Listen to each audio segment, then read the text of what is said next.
Buongiorno, buongiorno. E come avevo promesso vi ho fatto sentire questa bella musica, questa canzone, La libertà, che aveva portato il professor Avruscio, che non eravamo riusciti ad ascoltare, perciò l'ha fatto ascoltare questa mattina, perché è un momento che dobbiamo proprio parlare di libertà, dove inizia la tua e dove finisce la tua, e dove inizia la mia e finisce la mia, che è il rispetto delle persone quando escono da casa.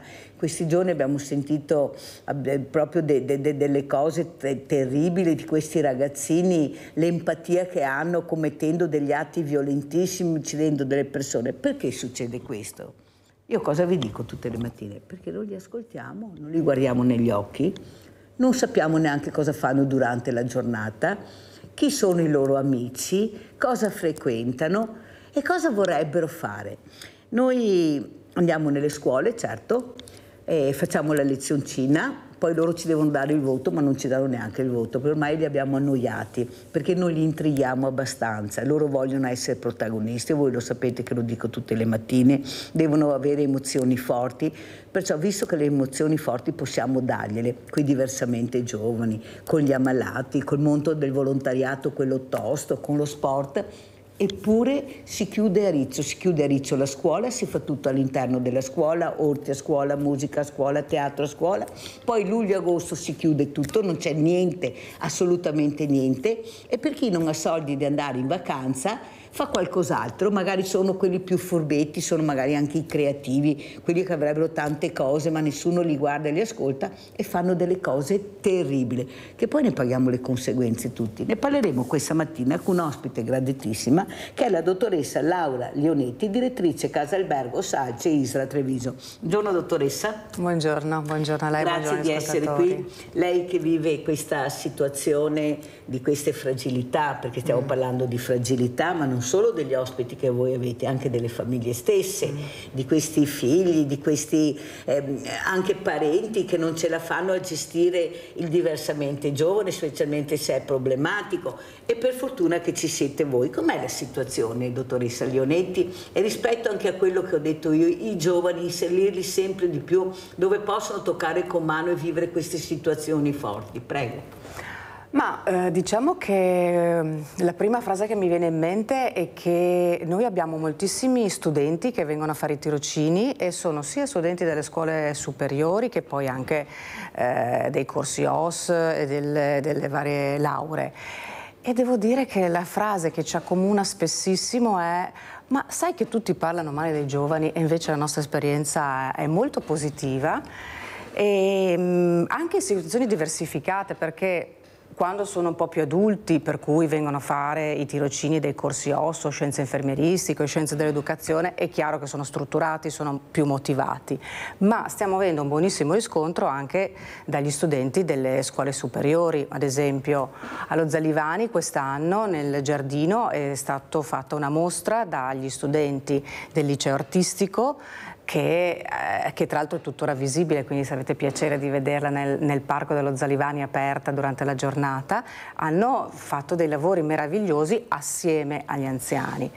In Casa Albergo, come in tutte le altre residenze, abbiamo accolto le alternanze scuole-lavoro, abbiamo iniziato quest'anno un progetto con l'ENAC, l'Istituto delle Canossiane, per delle persone, dei ragazzi che sarebbero dovuti essere sospesi e invece hanno, con il dirigente in accordo con le famiglie, scelto di fare questa esperienza in Casa Albergo di attività, e devo dire è andata bene. Chiaro, con le persone più giovani bisogna dare più strutturazione, e bisogna soprattutto, come diceva lei, ascoltare e chiedere di cosa hanno bisogno, quali sono i loro desideri e anche quali sono i loro talenti. A volte non lo sanno e poi pian piano riescono a mettersi in gioco. Ieri è stato l'ultimo giorno di una tirocinante dell'Istituto Besta, che tra l'altro per ciascuno di noi professionisti ha preparato una lettera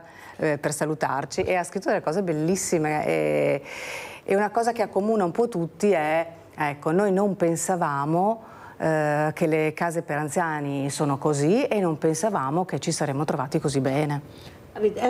Io so che lei ha anche un qualcosa, un scritto che vorrebbe leggere, perché è molto importante, che quello che io dico al mattino, se forse riusciamo a entrare proprio su quello che è questo giovane, cosa pensa, cosa vorrebbe provare, che emozione vorrebbe provare. Vuole provare tante emozioni, quelle forti, quelle dove tu veramente vedi cos'è la realtà della fragilità, dove vedi l'ammalato, dove vedi diversamente giovani che diventerai anche tu, magari con delle fragilità molto importanti negli ospedali. Prego, dottoressa. Ho pensato questa mattina mentre arrivavo di portarla con me e questa lettera che ci ha scritto questa tirocinante che chiameremo Loredana, che è una minorenne, ha 16 anni e ha finito ieri. E nella lettera che ha scritto a me ha scritto questo: inizialmente vorrei ringraziarvi per tutto, soprattutto per la bellissima opportunità che mi avete dato riguardo al tirocinio che ho svolto qui, in casa Albergo Salce. All'inizio ero un po' scombussolata, spaesata, agitata e soprattutto in ansia, ma tutti voi mi avete accolta in modo accogliente e mi avete fatto sentire a mio agio. Infatti, questi bei momenti passati con voi non li dimenticherò mai, ma soprattutto non mi dimenticherò mai di voi e degli anziani con cui ho legato di più, perché mi sono affezionata a tutti voi, dato che persone come voi non si vedono tutti i giorni. Non è una cosa che mi accade tanto spesso, anzi è raro che io mi affezioni alle persone così tanto. Mi avete aperto un mondo nuovo, meraviglioso e umano. Questa esperienza di vita la rifarei, anche se quando tornavo a casa ero un po' stanca, ma immaginavo che voi lo eravate il doppio. E la consiglierei a tutti perché ti cambia la visione del mondo e di vedere le cose. Avete sentito cosa ha scritto questa ragazza? Perché ha provato, era protagonista, era lei che entrava in queste stanze, che si confrontava con questa fragilità e questa fragilità la avvolgeva, ma la avvolgeva in senso positivo, non in senso negativo, perché vuol dire dolcezza, vuol dire rispetto, vuol dire capire che in quel momento hai una fragilità e la devi gestire tu, anche se con coordinatori preparati, perché bisogna dire educatori preparati, però sei tu il protagonista, sei tu che guardi questa fragilità negli occhi e siccome sono fragili tutti e due, è come la nonna col bambino, no? Il bambino aveva bisogno della nonna, la nonna aveva bisogno del bambino e così succede quando fanno questi percorsi. Sentiamo Rinaldo cosa ne pensa. Ciao Rinaldo. Ciao Mirella e buongiorno alla tua ospite. Quello che sta facendo la tua ospite è un esempio di quello che si dovrebbe fare. Perché? Perché se sei un po' di fiori storti e ti metti su un ambiente come quello della professoressa Paesellisa, è l'esempio che hanno anche degli altri giovani che si dritti, no? E capisce che quello che si vive qua è sbagliato e gli va via a loro. Perché l'ambiente, questo istituto, questa roba che è qua, è tocca sana per i fiori, perché si sente a casa sua e si sente capire i fiori giovani hanno bisogno di certezze, hanno bisogno non di esempi brutti e hanno così, perché la vita si sviluppa a anni, no? Un po' come una volta che impari la vita, che impari studiando, che impari dalla strada, sbagliando e questi sono gli unici posti sicuri dove un filo storto si drissa. Questo è il sistema giusto, bisogna aiutare le persone, va bene, che questi istituti va bene, farne di più e si fiori dopo, si dice soli, dice ma come? Non posso andare anche per curiosità, come sta via qua, cosa ti ha detto, devi sicura, sono stato di tutto, non l'ho fatto fatica ma sono contenta perché sono cresciuta.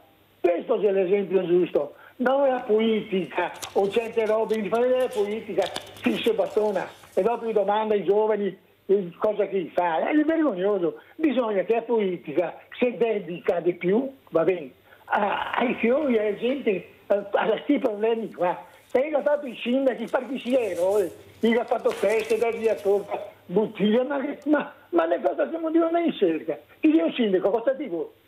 Ti ha messo fino a fare il sindaco, ti sei un eroe, ma non capiamo, questi eroi, queste persone qua che aiutano la gente a vivere, che capisce i fiori e non è, perché un figlio se ti decidi è peso. Allora ieri sono al supermercato, mi viene una pantina fuori, mi sta in 6 e 7 tutti solo con la birra, qua su e giù.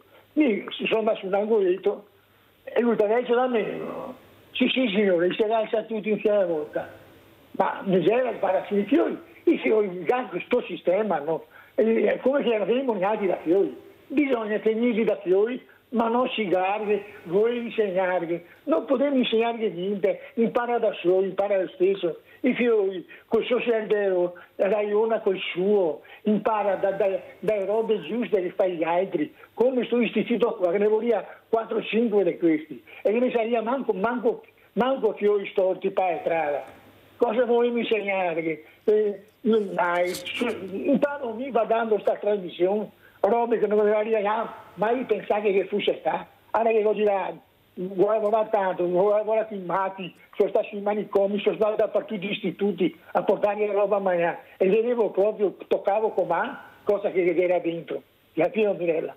E ho fatto di tutto, ho conosciuto tantissima gente anche con le fiere che facevo. E ora, il contatto umano è la roba più importante che può dare queste persone qua. Ma questa signora che calma, come che spiega, ma Maria cammina questa signora qua a imparare. E ti spiega, e ti invoglia a stare alta e pensare che sola. Cara Mirella, ti saluto, buona giornata e complimenti a questa signora che è qua. Che bello, bravo Rinaldo, perché capite quanto lavoro c'è dietro questa figura, questo lavoro che fa parte di una squadra, però, vero sì, dottoressa? Assolutamente sì, io sono qua come portavoce di una squadra che ha scelto questo lavoro. E noi diciamo sempre che lavorare con gli anziani è bellissimo. Se ti piace, ti deve piacere, perché è un incontro che dà un senso proprio a tutta la vita, a tutta l'esistenza e anche poi magari al passaggio oltre. In più la cosa bella che noi vediamo è che gli anziani sono molto accoglienti e molto grati ai ragazzi che vengono, alle ragazze. E questo penso che sia gratificante, perché quando tu senti che sei visto, che sei ascoltato, che sei accolto e che la tua presenza fa la differenza, penso che comunque questo arriva alla mente e arriva al cuore, alle emozioni. In più c'è un aspetto che in questo tipo di esperienza si può fare. Quindi ovviamente accompagnati dai vari professionisti possono da una parte vedere tutta una serie di professionalità che magari non hanno occasione di vedere in altre situazioni, ma poi possono anche sperimentarsi, possono mettere a frutto il loro talento, possono lavorare con le mani, con la mente, ed è quindi un'esperienza diversa da quella che fanno a scuola, che è la nostra scuola ha una serie di caratteristiche che è più mentale e anche in alcune situazioni più, se vuoi, passiva, si ricevono le informazioni, lì devono mettersi in gioco con protagonisti, le loro... come ho detto io. Assolutamente sì. Abbiamo Sebastiano da Abano, vai Sebastiano. Buongiorno signora Minella, buongiorno. Alla sua ospite, buongiorno. Niente, io volevo dire sui ragazzi, quel caso che è successo di quel ragazzo ucciso per questione di droga. Noi parliamo che sono delle famiglie, questi due ragazzi appartengono a delle famiglie per bene, cioè il papà è un comandante dei carabinieri, un'altra delle mamme è un insegnante. Ora io dico, purtroppo noi ci stiamo insegnando ai ragazzi che fare cose lecite sei un mito, diventa un mito, perché noi stiamo vedendo tutte queste serie che fanno in TV come Comorra, come tanti altri film di violenza, che diventano questi dei miti, per i ragazzi sono dei miti. Noi stiamo facendo questi film che dovrebbero essere vietati, perché sono dei film che fanno vedere violenza e la violenza che fanno vedere sono dei miti, purtroppo. Potrebbero fare delle serie TV dove ci sono anche le case di cura dei ragazzi che fanno volontario, questi film qua dove tu educhi al ragazzo.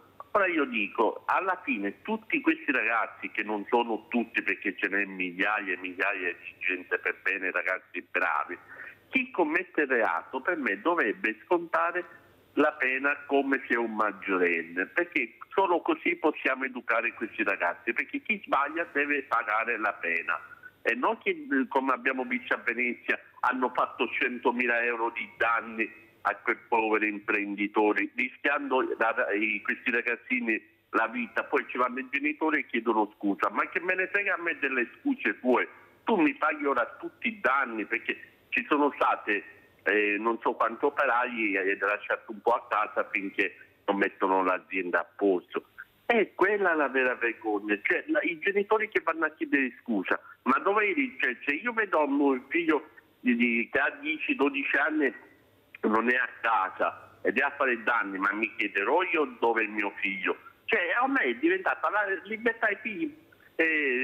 Fino a ieri ho fatto un complimento a una coppia che avevano un bambino di 3 anni, quel bambino mi sembra di aver tornato di 40 anni fa, non aveva un cellulare in mano, aveva una macchina telecomandata. Gli ho fatto i complimenti, perché ormai tu vedi questi bambini che non hanno più giocattoli, o che se una bambina aveva prima la bambola e il bambino aveva una macchina, ma hanno il cellulare, cioè gli danno il cellulare come non glielo dare a 3 anni, io non gli do il mio figlio un cellulare, ma stiamo dando i numeri. Questi sono genitori che sono, non lo so, ignoranti veramente.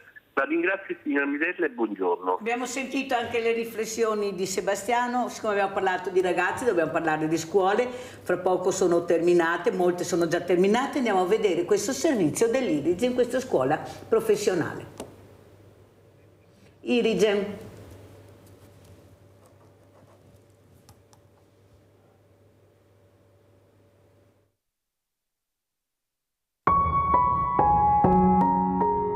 Ognuno di noi ha 2 vite, la seconda inizia il giorno in cui ci si rende conto che ne abbiamo una sola. Ecco perché la vita diventa un dono prezioso da custodire, un dono da condividere, un dono semplicemente. E sull'importanza del donare, da tempo l'ente di formazione Irigem è in prima fila, coinvolgendo studenti e famiglie nel viaggio alla scoperta di chi ha fatto del dono una ragione di vita, come i volontari del reparto donatori di sangue Montegrappa. Anche quest'anno infatti Irigem ha promosso incontri a scuola e ha partecipato al concorso Marisa Nardini Viscidi. Si sono messi in luce in prima persona per divulgare e per spiegare un attimino quella che è appunto l'esigenza primaria e fondamentale della donazione del sangue, attraverso un concorso molto famoso che dura veramente da molti decenni e che li vede come protagonisti non tanto diciamo a livello di concorso grafico, di elaborati, ma anche nella sensibilizzazione, nel capire da parte di questi ragazzi quanto è importante, quanto sia importante donare al giorno d'oggi. È importantissimo. Vedo che ogni anno sono sempre più coinvolti i giovani attraverso questa iniziativa, quindi la creazione, la realizzazione di elaborati sia grafici che multimediali, e chiaramente l'Irigem dando queste competenze a questi giovani si mettono in prima linea per apprendere e anche per divulgare quello che è diciamo la sensibilizzazione su questo argomento. Come detto, l'Irigem si è contraddistinta anche stavolta ed è stata premiata con ben 2 elaborati, un video emozionale che ha visto vincitori gli alunni delle classi terzi ipermediali e un elaborato grafico di Giada Lazzari che ha ottenuto un premio speciale significativo in quanto verrà riprodotto su una pergamena in migliaia di copie e verrà donata in occasione del prossimo importante evento sul Montegrappa che vedrà presenti alpini, donatori e istituzioni. Ma al di là della premiazione, la cosa più importante è che gli alunni hanno dimostrato di aver capito l'importanza della donazione sia come gesto di solidarietà che come responsabilità civica. Insomma, una seconda vita già iniziata.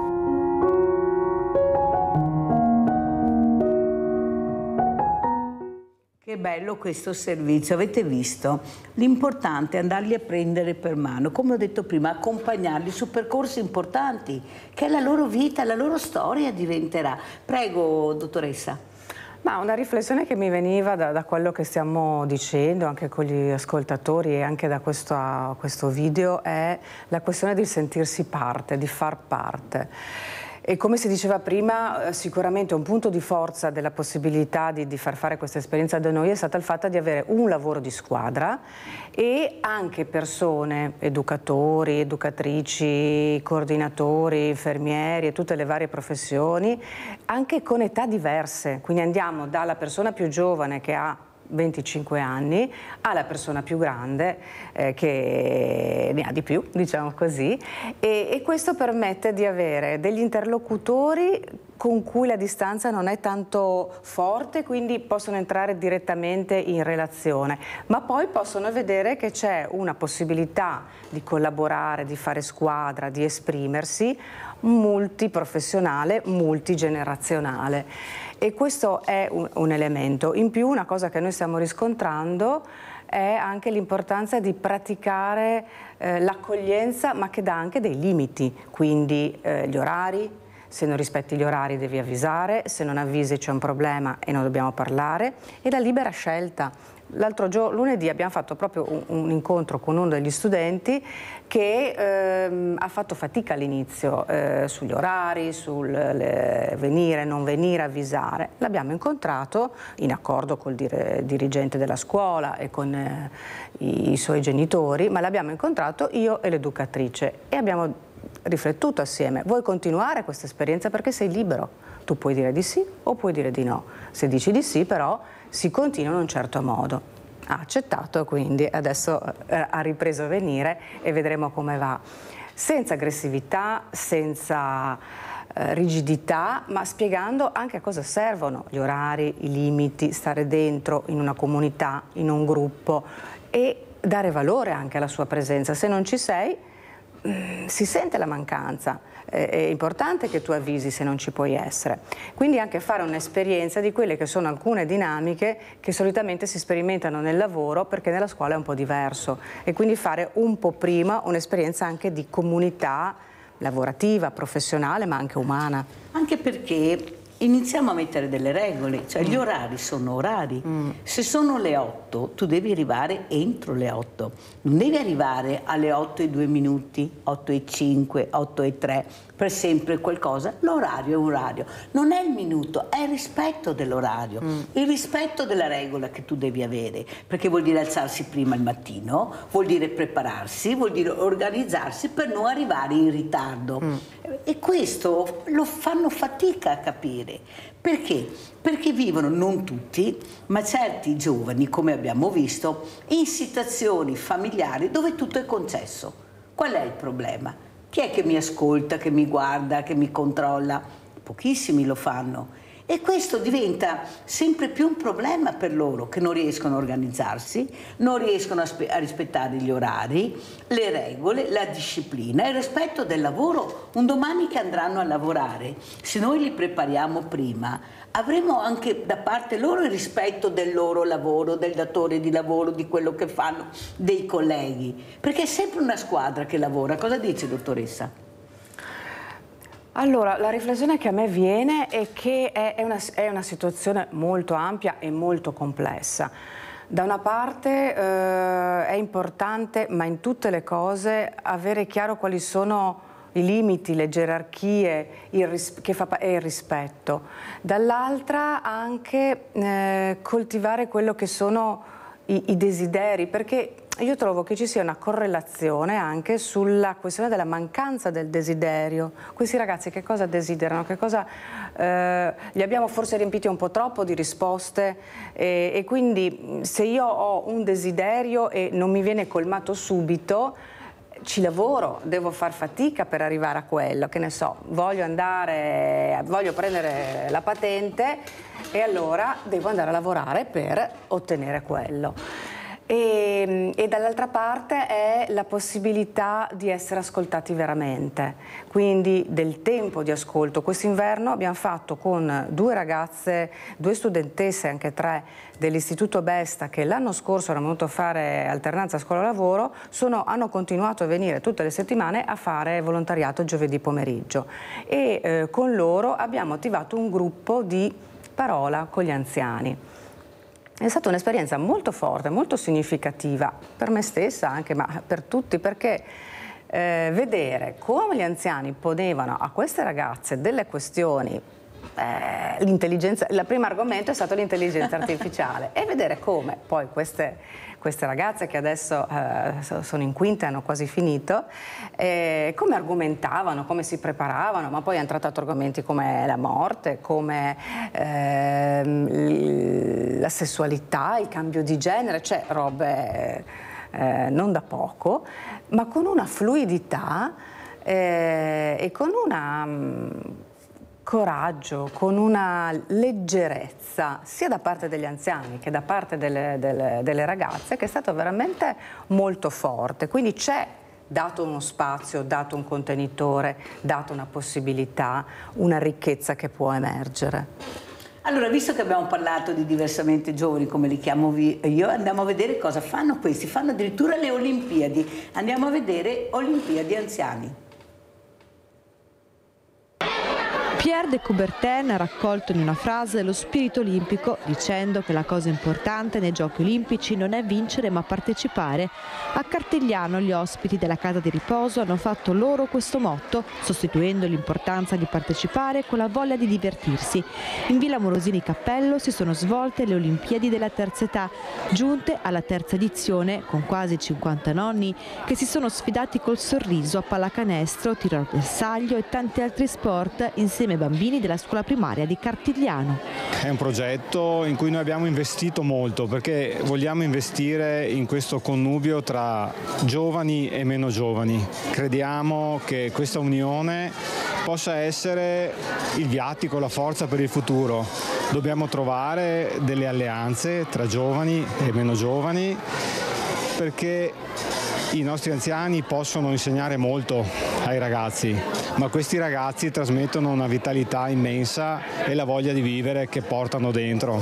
Un evento di sport e benessere con il supporto dell'amministrazione comunale, dove le medaglie più belle sono stati i sorrisi di nonni e bambini senza vincitori né vinti. Abbiamo Franca. Ciao Franca. Ciao Mirella. Ciao. Io sono in una situazione molto brutta e volevo parlare con te, che ne sai più di me. Ciao. Franca, lascia il tuo numero di telefono. Per cortesia, controllate bene il numero di telefono. Lo dico anche a Luigi. Luigi, io non sono riuscita a chiamarti perché hai dato 2 volte sia il cellulare che il fisso sbagliati, perciò io non riesco a mettermi in contatto con Luigi, che volevo vedere se potevo dare una mano. Perciò controllate bene il numero di telefono, ripetetelo anche 2 volte, perché poi mi capita che non riesco a mettermi in contatto con voi. Perciò Franca, va bene, e sai che non ho la bacchetta magica magari, però quello che posso lo sai. Va bene Franca, grazie. Allora, dottoressa, quello che abbiamo visto è quello che io ho cercato di fare a Villa Margherita Inclusiva, che speriamo che fra poco riapra, come ha detto il sindaco Mario Conte, per dare la possibilità alle fragilità di ritrovarsi. Un progetto sposato anche dall'ISRA e soprattutto un progetto che ha visto coinvolte la comunità. Ecco, quello che voglio fare io con Villa Margherita o all'Ippodromo Sport Senza Barriere, sarà il 3° anno, è quello di coinvolgere la comunità. Però cosa succede? Che se la scuola non risponde, le famiglie non sanno perché qualcuno non avvisa. Cioè non è che io e noi tutti assieme possiamo avere le bacchette magiche, come ha detto. Ci vuole che un po' tutti facciano squadra. Ma perché è così difficile fare squadra, dottoressa? Proprio anche tra di noi, tra associazioni parlo, ma anche nel lavoro, cioè dare d'accordo con i colleghi, ecco, creare questa famiglia come ha detto questa ragazza, perché l'ha scritto questa ragazza. Io sono stata accolta, non sono stata giudicata. È diverso, loro sentono, basta un battito di ciglia, il ragazzino, il ragazzo capisce chi ha di fronte. Prego, dottoressa. Ci vorrebbe la bacchetta magica. Allora, da quello che stiamo vedendo, che noi nella nostra esperienza, tra l'altro in casa albergo accompagniamo anche tutto quello che è il co-housing e quindi lo sviluppo di comunità. Infatti l'obiettivo un po' che abbiamo a breve termine è quello di coinvolgere poi nelle attività ancora di più i residenti del quartiere e i negozianti. Allora, la prima cosa che mi viene da dire è che sono processi lunghi.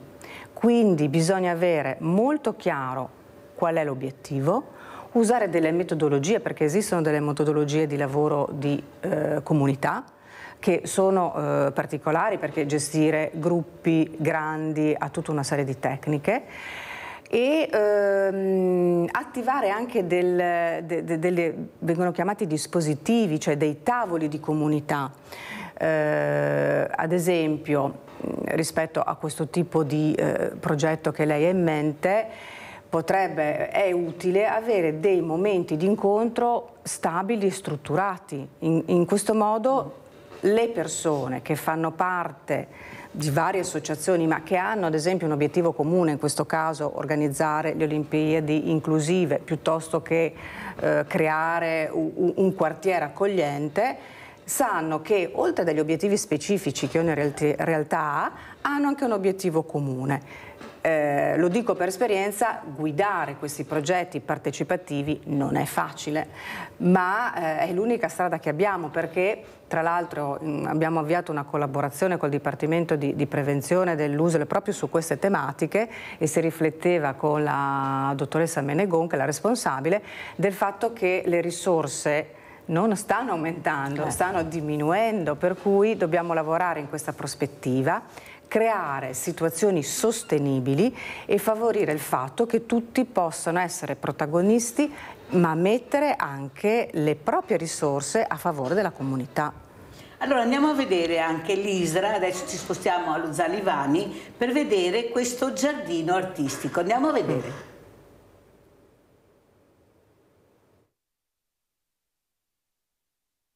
È bellissimo. E che emozione ha provato?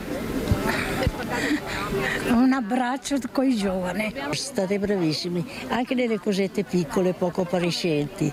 Siete stati bravissimi. Progetto Garden Z, le opere degli studenti del liceo artistico esposte nel parco della residenza per anziani Zalivani di Viale 4 Novembre a Treviso, in uno scambio intergenerazionale che ha arricchito tanto i ragazzi quanto le ospiti della struttura dell'ISRA.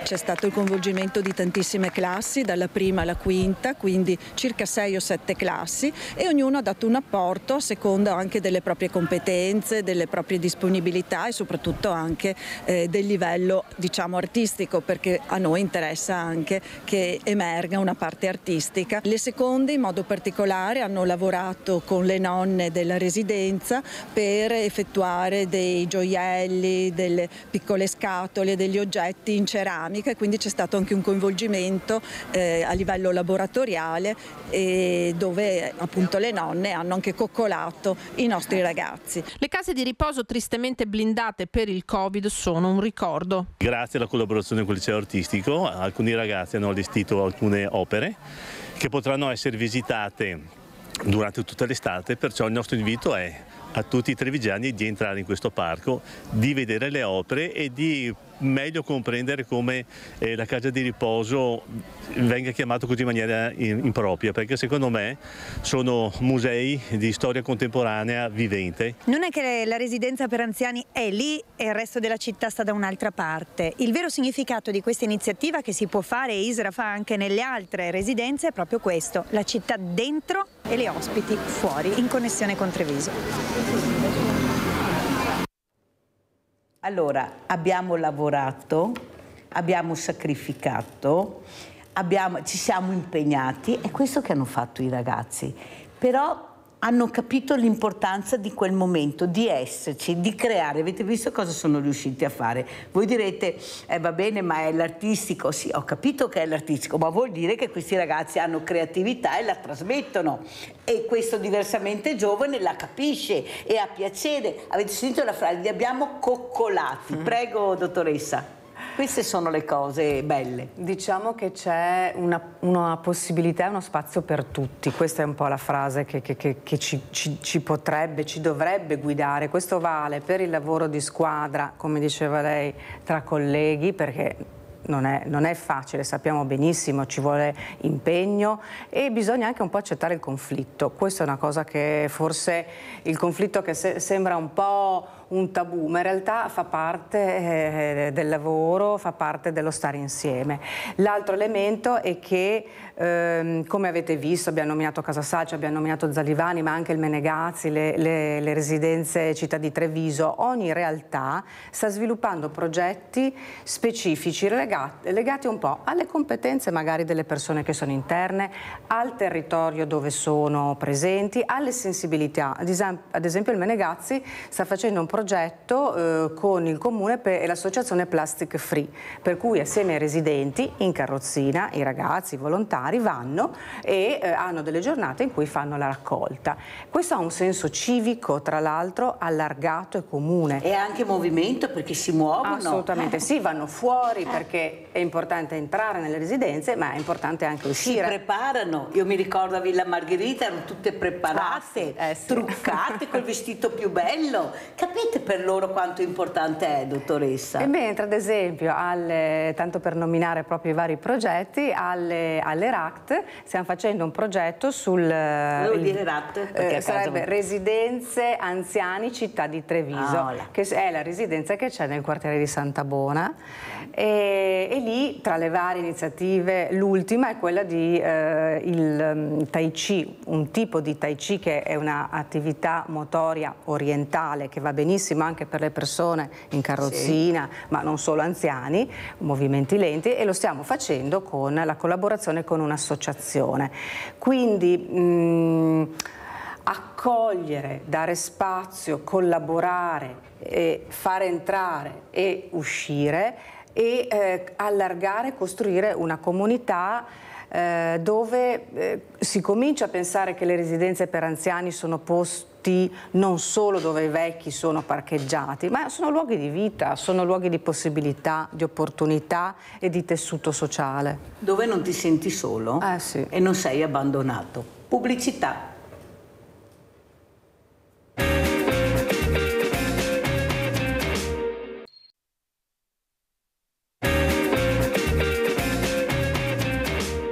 Allora, questi sono gli ospiti delle RSA del nostro territorio, dove gli educatori li hanno vestiti, guardate, sono proprio loro, guardate quanto belle sono queste foto, guardate loro, l'impegno che hanno messo, guardate. Io penso che l'ISRA, il direttore Giorgio Pavan e tutta la squadra hanno fatto un lavoro meraviglioso. Guardate come vogliono farsi ricordare i nonni, le nostre nonne, e sono gli ospiti delle RSA. Chi avrebbe mai detto? Proseguite anche su quella stanza perché merita veramente che guardate questi nonni meravigliosi che forse abbiamo allontanato un po' troppo presto e forse li andiamo a trovare forse troppo poco.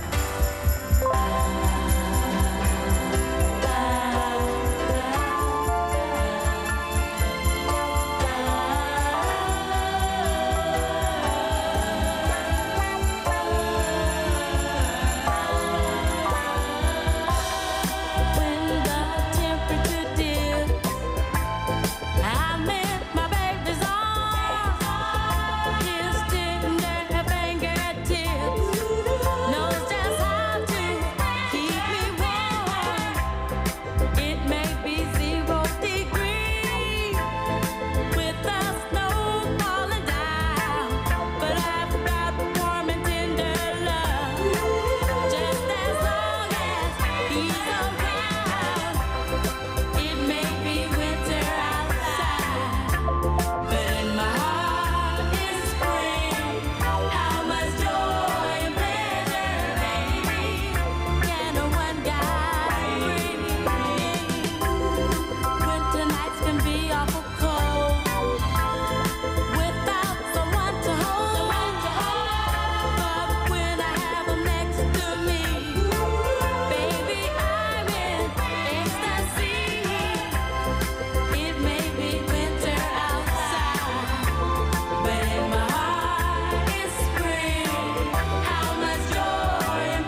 quando vedo questa mostra mi emoziono. Pensate a quanto lavoro c'è dietro le quinte di queste persone, tipo la dottoressa Leonetti, tutte le squadre, gli educatori, gli infermieri, i ragazzi, tutti hanno fatto squadra e hanno creato questa meraviglia. Ma avete visto che meraviglia hanno creato? Avete visto questi anziani? Ecco, mi ricordo quando l'ho fatta vedere, non mi ricordo che ospite aveva detto, sono più belli dei quadri, e erano dei quadri fantastici che avete visto. L'impegno, la voglia di esserci, di partecipare. Ecco, avete fatto una cosa bellissima, dottoressa Leonetti. Faccio i complimenti ancora da parte di tutta Media Nord-Est, penso, perché un capolavoro del genere è proprio un capolavoro. Quanto lavoro c'è dietro le quinte che non si vede, che non si sa, e magari voi non vi rendete neppure conto di avere creato un qualcosa che veramente fa emozionare. Fa emozionare l'interprete, che sono i nostri diversamente giovani, i familiari, le persone che la visitano. Io mi ricordo a Villa Margherita, entusiasti, veramente i turisti, abbiamo avuto anche i turisti grazie al presidente Kerr della Federazione Alberghi che mandava questi turisti, perciò è stato un successo. Prego, dottoressa. È una mostra che sicuramente nasce dalla residenza Menegazzi, da tutta la squadra del Menegazzi, ma in qualche modo, ma me lo fa riflettere lei mentre lo diceva, racconta un po' lo spirito dell'ISRA ed è comune a tutto il lavoro che facciamo, sia nelle residenze che poi anche nel territorio, col CSD, col SAD, cioè l'amore per gli anziani, e la volontà anche di far vedere gli anziani in un modo che sia un po' diverso dai soliti stereotipi, quindi anziani che hanno desideri, che hanno voglia di mettersi in gioco, e dicevamo prima, e io lo vedo sempre con i nostri residenti tutti i giorni e me lo dicono anche loro, il corpo invecchia, ma le emozioni non invecchiano, sono quelle, anche i pensieri, è il corpo che poi, è la mente che poi deve seguire il corpo, e quindi probabilmente questa mostra mette in evidenza proprio tutto questo che è lo spirito dell'ISRA, che è un po' il voler essere un po' fuori dagli schemi rispetto a quello che è la visione dell'anziano, andare contro gli stereotipi, il mettersi in gioco, ma anche il valore della bellezza, quindi l'importanza dell'arte, l'importanza di andare ai musei o di rivisitare le opere d'arte in un certo modo e fare un grande lavoro di squadra, perché questa mostra nasce anche dalla collaborazione con dei fotografi, itinerante, ed è un po' lo spirito che si trova in tutto quello che ho raccontato, che abbiamo raccontato fino adesso. Vedere ogni tanto, vedersi da fuori è anche piacevole, perché dici, beh, insomma, dai, qualcosa di buono l'abbiamo fatto, qualcosa di buono lo facciamo tutti i giorni, ed è anche importante tenere proprio la barra dritta verso quelli che sono i valori, la mission, il senso del nostro lavoro e l'importanza di coltivare un certo modo di anzianità, farlo anche vedere, perché non è solo prendersi cura degli anziani e delle famiglie, è anche farlo assieme a loro, ma anche portare la testimonianza di quelli che sono i valori dell'esistenza umana in qualche modo. Allora, dottoressa Leonetti, quello che però traspare e che lei l'ha usato prima, che questi diversamente giovani vogliono partecipare a quella che è anche la nuova realtà. Sono persone appunto di 80, 90, 100 anni, quanti centenari abbiamo? Eppure loro ci sono. Parliamo di intelligenza artificiale che lei ha nominato. Sono curioso, voglio capire, perché non tutti hanno decadimento cognitivo, l'Alzheimer, sono persone che hanno voglia di capire. Allora andiamo a vedere appunto questa intelligenza artificiale, vediamo queste immagini che le commenta la dottoressa Laura Leonetti. Vediamo l'immagine e commentiamo. Prego, dottoressa.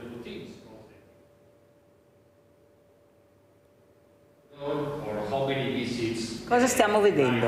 Allora, sicuramente queste sono le immagini di un lavoro che stiamo facendo con un'altra parte di ISRA, che è Faber, Innovazione e Sviluppo, che è quella parte di Faber, di ISRA, che si occupa di progettazione europea. con cui stiamo con tutte le varie sedi intersecando le progettualità. E un'altra cosa su cui effettivamente stiamo lavorando sia nelle diverse residenze, ma anche poi con la prospettiva di muoverci nel territorio e anche nei nuovi edifici che stiamo realizzando di co-housing per persone non autosufficienti con il PNRR, con il Comune e l'Associazione dei Comuni, è proprio quella di utilizzare la domotica affinché le persone possano stare, se lo desiderano, nella loro casa con maggiore sicurezza, utilizzando comunque una domotica che però sia fruibile. Infatti la riflessione che stiamo facendo in questo periodo è proprio quella che gli strumenti ci sono, e sono quelli che vengono illustrati in questo servizio e che verranno poi messi in alcuni domicili, ma dall'altra parte è importante integrare con quello che è l'abbiamo chiamato un operatore digitale, un accompagnatore, quindi è un ulteriore sviluppo di quello che potrebbe essere l'operatore domiciliare, quello l'OS che fa quello che viene chiamato il SAD, cioè servizi di assistenza domiciliare. Immaginiamo che ci siano anche degli operatori che, oltre a fare le mansioni normali, le attività tradizionali fino a questo momento, abbiano anche una competenza ulteriore che è quella di aiutare le persone a domicilio a usare questi strumenti, perché abbiamo visto che la relazione umana è necessaria e quindi serve un po' un mediatore, quindi è un po' quello che stiamo cercando di definire come modello di intervento. Che è molto importante, perché giustamente il mondo va avanti e se iniziamo anche a farli partecipare forse riusciranno, non i nostri perché siamo molto in ritardo, ma i futuri diversamente giovani come in Australia a usare i cellulari, i tablet, perché li hanno portati fin da tanti anni a un percorso di insegnamento e i risultati si vedono. Adesso vi porto invece a Trieste, andiamo a vedere questo progetto Fondazione Socializzazione Anziani. Andiamo a vedere. Un progetto che arricchisce i fruitori, ma anche chi lo realizza. Si tratta del progetto di socializzazione anziani che dallo scorso anno ha ripreso la sua articolazione completa dopo lo stop dovuto al Covid e che prevede un ricchissimo programma di iniziative ricreative e di intrattenimento rivolte agli ospiti delle case di riposo di Trieste, ideate dalla Fondazione CR Trieste. Sono 100 spettacoli, 20 concerti, ma soprattutto sono 200 persone che entrano dentro queste residenze ad animarle con la loro arte, con la loro capacità di bellezza, ma anche con la loro gratitudine per fare musica o fare spettacolo che è dentro la loro passione, e vengono ricambiati in una reciprocità che solo dentro un rapporto umano può accadere. Questa è la grandezza di questa iniziativa. Grazie alla consolidata collaborazione con l'Armonia andranno in scena ben 100 spettacoli in 20 residenze cittadine. Una gioia che ritorna perché vedi e senti le emozioni di queste persone e scateni probabilmente delle memorie con delle canzoni, con delle scenette che noi portiamo appunto in questi 100 appuntamenti che facciamo nell'arco di 10 mesi, ed è veramente una soddisfazione ed è un'emozione anche per noi. Portare il nostro teatro in dialetto, la musica, le canzoni del cuore, le canzoni triestine o quelle del passato, tutte legate da un tema che può essere il giro turistico, possono essere le donne o può essere l'ambientazione al Pedocin, e danno veramente uno scambio di emozioni. Gli studenti dei conservatori Giuseppe Tartini e Glas Benamatis di Trieste faranno vivere agli ospiti momenti di vera emozione collettiva con i loro concerti. Oltre a esprimere i loro valori, le loro emozioni, ricevono una grande emozione nel suonare davanti agli anziani e danno la possibilità a loro di gioire dei momenti che altrimenti per loro sarebbe difficile da avere nelle sale da concerto. I nostri ragazzi, oltre al fatto di esibirsi in pubblico, imparano, diventano subito grandi, è un'iniziativa dal punto di vista sociale estremamente importante per loro. Al ricco programma si aggiungono anche le trasmissioni di Tele4 strutturate ad hoc per gli ospiti delle residenze cittadine. Allora, dottoressa Leonetti, ecco, lei appunto si parlava durante il video questo servizio che il Covid sembrava avesse messo veramente un sipario dove non se ne usciva, mentre io mi sono accorta invece che si è aperto molto, si sono fatti dei passi avanti e ho fatto vedere questi servizi per quelle persone. Qualcuno telefona, mi sembra anche Giusy, dicendo li vedo sempre soli, sempre chiuso, nessuno parla con loro. Non è vero, non è vero, io posso, per carità, poi ci saranno anche casi e casi, però tutti stanno cercandosi darsi da fare. È logico che quando vai tu non puoi pretendere di trovare quello che vediamo e che tu vorresti vedere, ma lo fanno, cercano di dare il massimo, per carità abbiamo avuto anche degli esempi negativi, ma la maggioranza sono positivi, viene investito, io spero sempre di più, perché guardate che ci sono delle liste d'attesa, qui se la politica veramente non dà risposte che fanno rabbrividire per entrare in queste RSA, questa è la verità, perciò il governo deve dare risposte, la regione deve investire su questo, non solo sulla pista da bobo, sulla terza, quarta, quinta corsia, abbiamo bisogno di investimenti per queste generazioni che ci hanno dato tanto, che sono i nostri nonni. Prego dottoressa. Diciamo che in una prospettiva consapevole di quello che sono i dati in questo momento e quella che sono i dati in previsione, bisogna veramente fare una scelta politica strategica di gestione di filiere di servizi che possano rispondere in maniera diversificata a tutta una serie di caratteristiche problematiche. Non necessariamente tutti gli anziani hanno disabilità, ma bisogna lavorare per una risposta di sistema.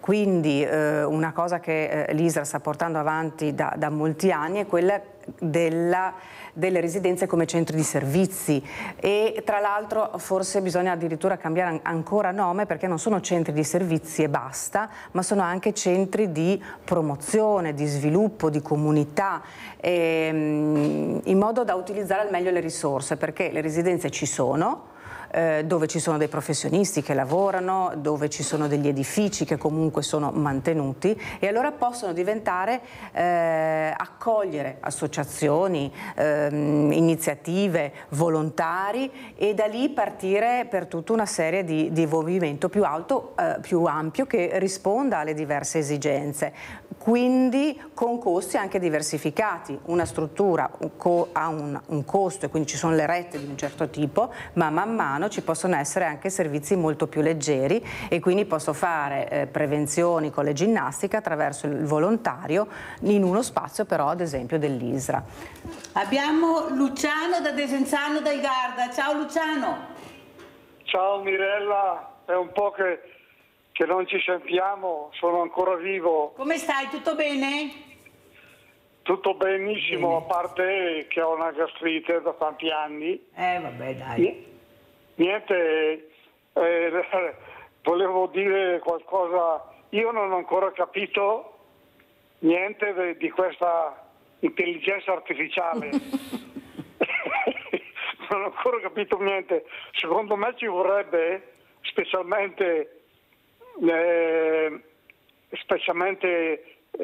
aiutami Mirella, delle carte che arrivano dall'ufficio delle entrate, no? Ci vorrebbe delle carte più semplici. Ti faccio un piccolo esempio. Un anno fa mi arriva da pagare 360 euro dall'ufficio delle entrate, e naturalmente ci voleva il computer per prendere l'appuntamento. Questo pago subito con la mia banchiera, la mia promoter, paga subito, perché sai, noi abbiamo paura, no? Paghiamo. Devo andare a Montichiari, mi prende l'appuntamento lei, vado da Montichiari, mi dicono che devo andare a Salò, altri 25 km dall'altra parte. Vado a Salò e lì mi dicono che non dovevo pagare, devo riprendere appuntamenti, ma non c'era un numero 030, sai, 030 normale, che lo può prendere anche un pensionato, no? Tutti normali. Ci voleva il computer. Ora ancora la mia promoter mi prende appunto un casino, insomma, così con le bollette, così con tutte le cose.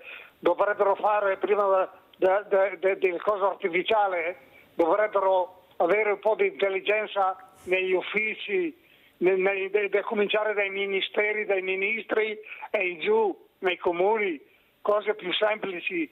Dopo sono completamente con te sugli anziani, dovrebbero essere assistiti un po' meglio, un po' dalla famiglia, ci vorrebbe, come ho visto in Francia, mi sembra di poter togliere chi ha bisogno della badante, non so, possono togliere dalle tasse il 30%, invece in Italia c'è poco anche di questo.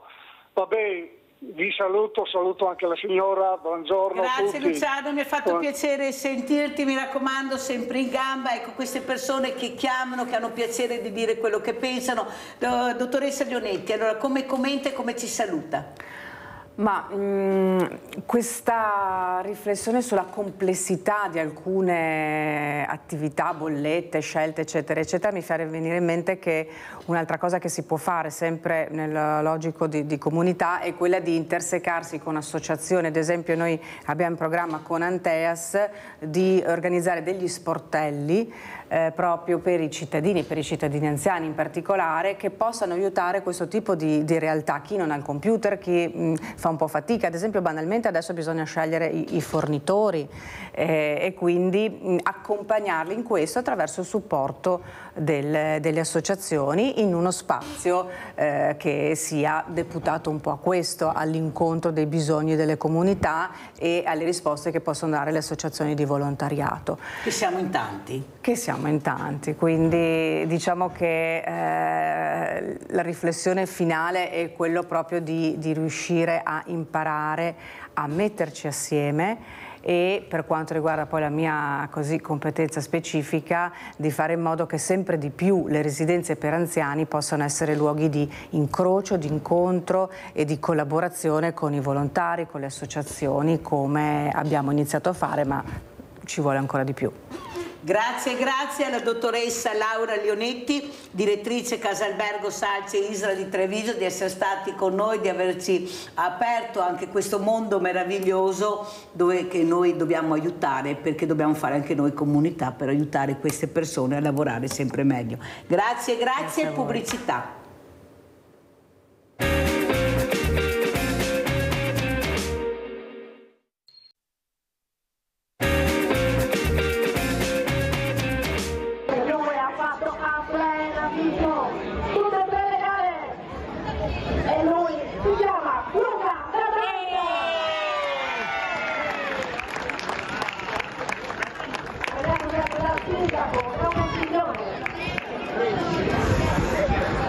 Vediamo la fortuna della Team Europe per le medaglie. Terzo classificato, Vincenzo Di Veroli. Ciao Vinci! Restate, sindaco e assessore, che facciamo la competizione. Secondo classificato Luca Bambini.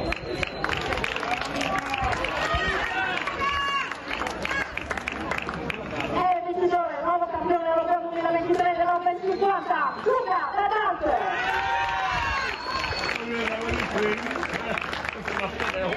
E a questo punto possiamo chiamare l'Inno Italia.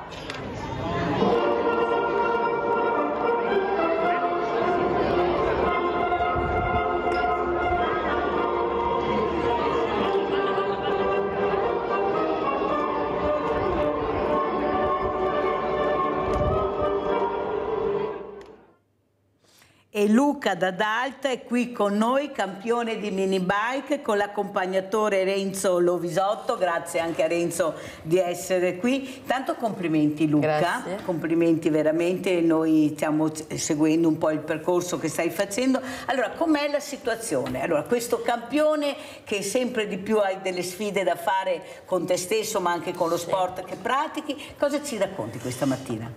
Io diciamo sono entrata a far parte di una nuova categoria con ovviamente piloti molto più esperti di me e quest'anno diciamo è più dura perché comunque con le moto grandi eccetera è tutto un altro mondo a parte. Che moto sono? Spiega agli anziani, perché noi ti abbiamo visto con la mini moto, invece adesso corro con una Honda 250 di cilindrata, quindi abbastanza diciamo potente, ecco, rispetto all'anno scorso. e quest'anno è un anno un po' di adattamento alla categoria e diciamo proviamo a fare il meglio di noi e di dare tutto quello che possiamo e niente, sono contento perché è un bel salto di categoria per me, quindi speriamo dai che possiamo andare avanti ancora un po'. Senti Luca, cosa vuol dire per te passare da una categoria che bene o male gestivi a trovarti nella realtà che è una realtà diversa? Ecco, devi sapere chi sei, fin dove puoi arrivare. Ecco, questo quanto ti impegna anche psicologicamente, ecco, salire su questa moto molto potente, molto grande, però secondo me la passione, quello che veramente ti ha portato a questo livello è perché tu credi in te stesso, tu sai che puoi farcela, prego. Sì. Diciamo che bisogna sempre partire il più ottimisti possibile e quest'anno si è moltiplicato, triplicato comunque anche l'allenamento, sia fisico che appunto mentale. Quanti allenamenti fai durante la settimana? Io a volte mi alleno 5-6 giorni a settimana. E la scuola studi? E anche sì, ovviamente vado a scuola. Ovviamente, avete capito? E come vai a scuola? Dai, abbastanza bene. Come la moto? Sì, cioè forse un po', diciamo che adesso è più complicato mettere insieme le due cose, però per ora abbiamo risultati abbastanza buoni, quindi si va avanti, ecco. Ascolta Luca, la scuola ti accompagna in questo percorso perché ieri o l'altro giorno ho avuto proprio una professoressa che ha detto se un ragazzo fa una determinata disciplina sportiva e il giorno dopo c'è un esame, magari un tema, un compito in classe importante, capisci che magari lui non è proprio quel giorno al massimo, preparato. Cioè bisogna cercare di aiutare. Tu hai trovato questo nella scuola, nei tuoi insegnanti? Sì, i miei insegnanti comunque mi hanno sempre aiutato e sono sempre stati disposti a spiegarmi anche più volte gli argomenti e quindi ringrazio anche loro e questo insomma. Quanto è importante per un ragazzo o una ragazza essere capiti nella passione che tu hai, nel senso che poi questi insegnanti devono anche essere ripagati con l'impegno che poi ci metti nella scuola. Ecco, l'importante è capire tu mi dai ma anche io dovrò darti qualcosa, che è l'impegno nello studio. Quanto è importante è capire questo e mettere assieme le due cose, perché basta vedere anche i diversamente agili, come li chiamo io, che sono i campioni olimpionici che hanno portato a casa 20 medaglie e loro hanno sempre abbinato lo sport con lo studio senza nessun problema e tutti anche invitati da me hanno detto si può fare Luca? Secondo me sì, e ti motiva di più, ecco, dato che è bello riuscire a mettere insieme le due cose e quindi ti spinge a fare ancora di più, ecco. Renzo Lovisotto, ecco, accompagnatore, questi ragazzi, questi sono esempi positivi, anche se una passione pericolosa, però il genitore ha capito l'importanza di assecondare questo sport perché Luca ci credeva, sarebbe stata una sconfitta, un tradimento per lui non essere aiutato. Ecco, quanto è importante che i genitori capiscono, ecco, l'obiettivo del proprio figlio, della propria figlia. Sì, è importante la comunicazione tra i genitori e i figli. E in questo caso sia Monica che Fabio sono molto presenti. Esatto, che sono in giro per il mondo.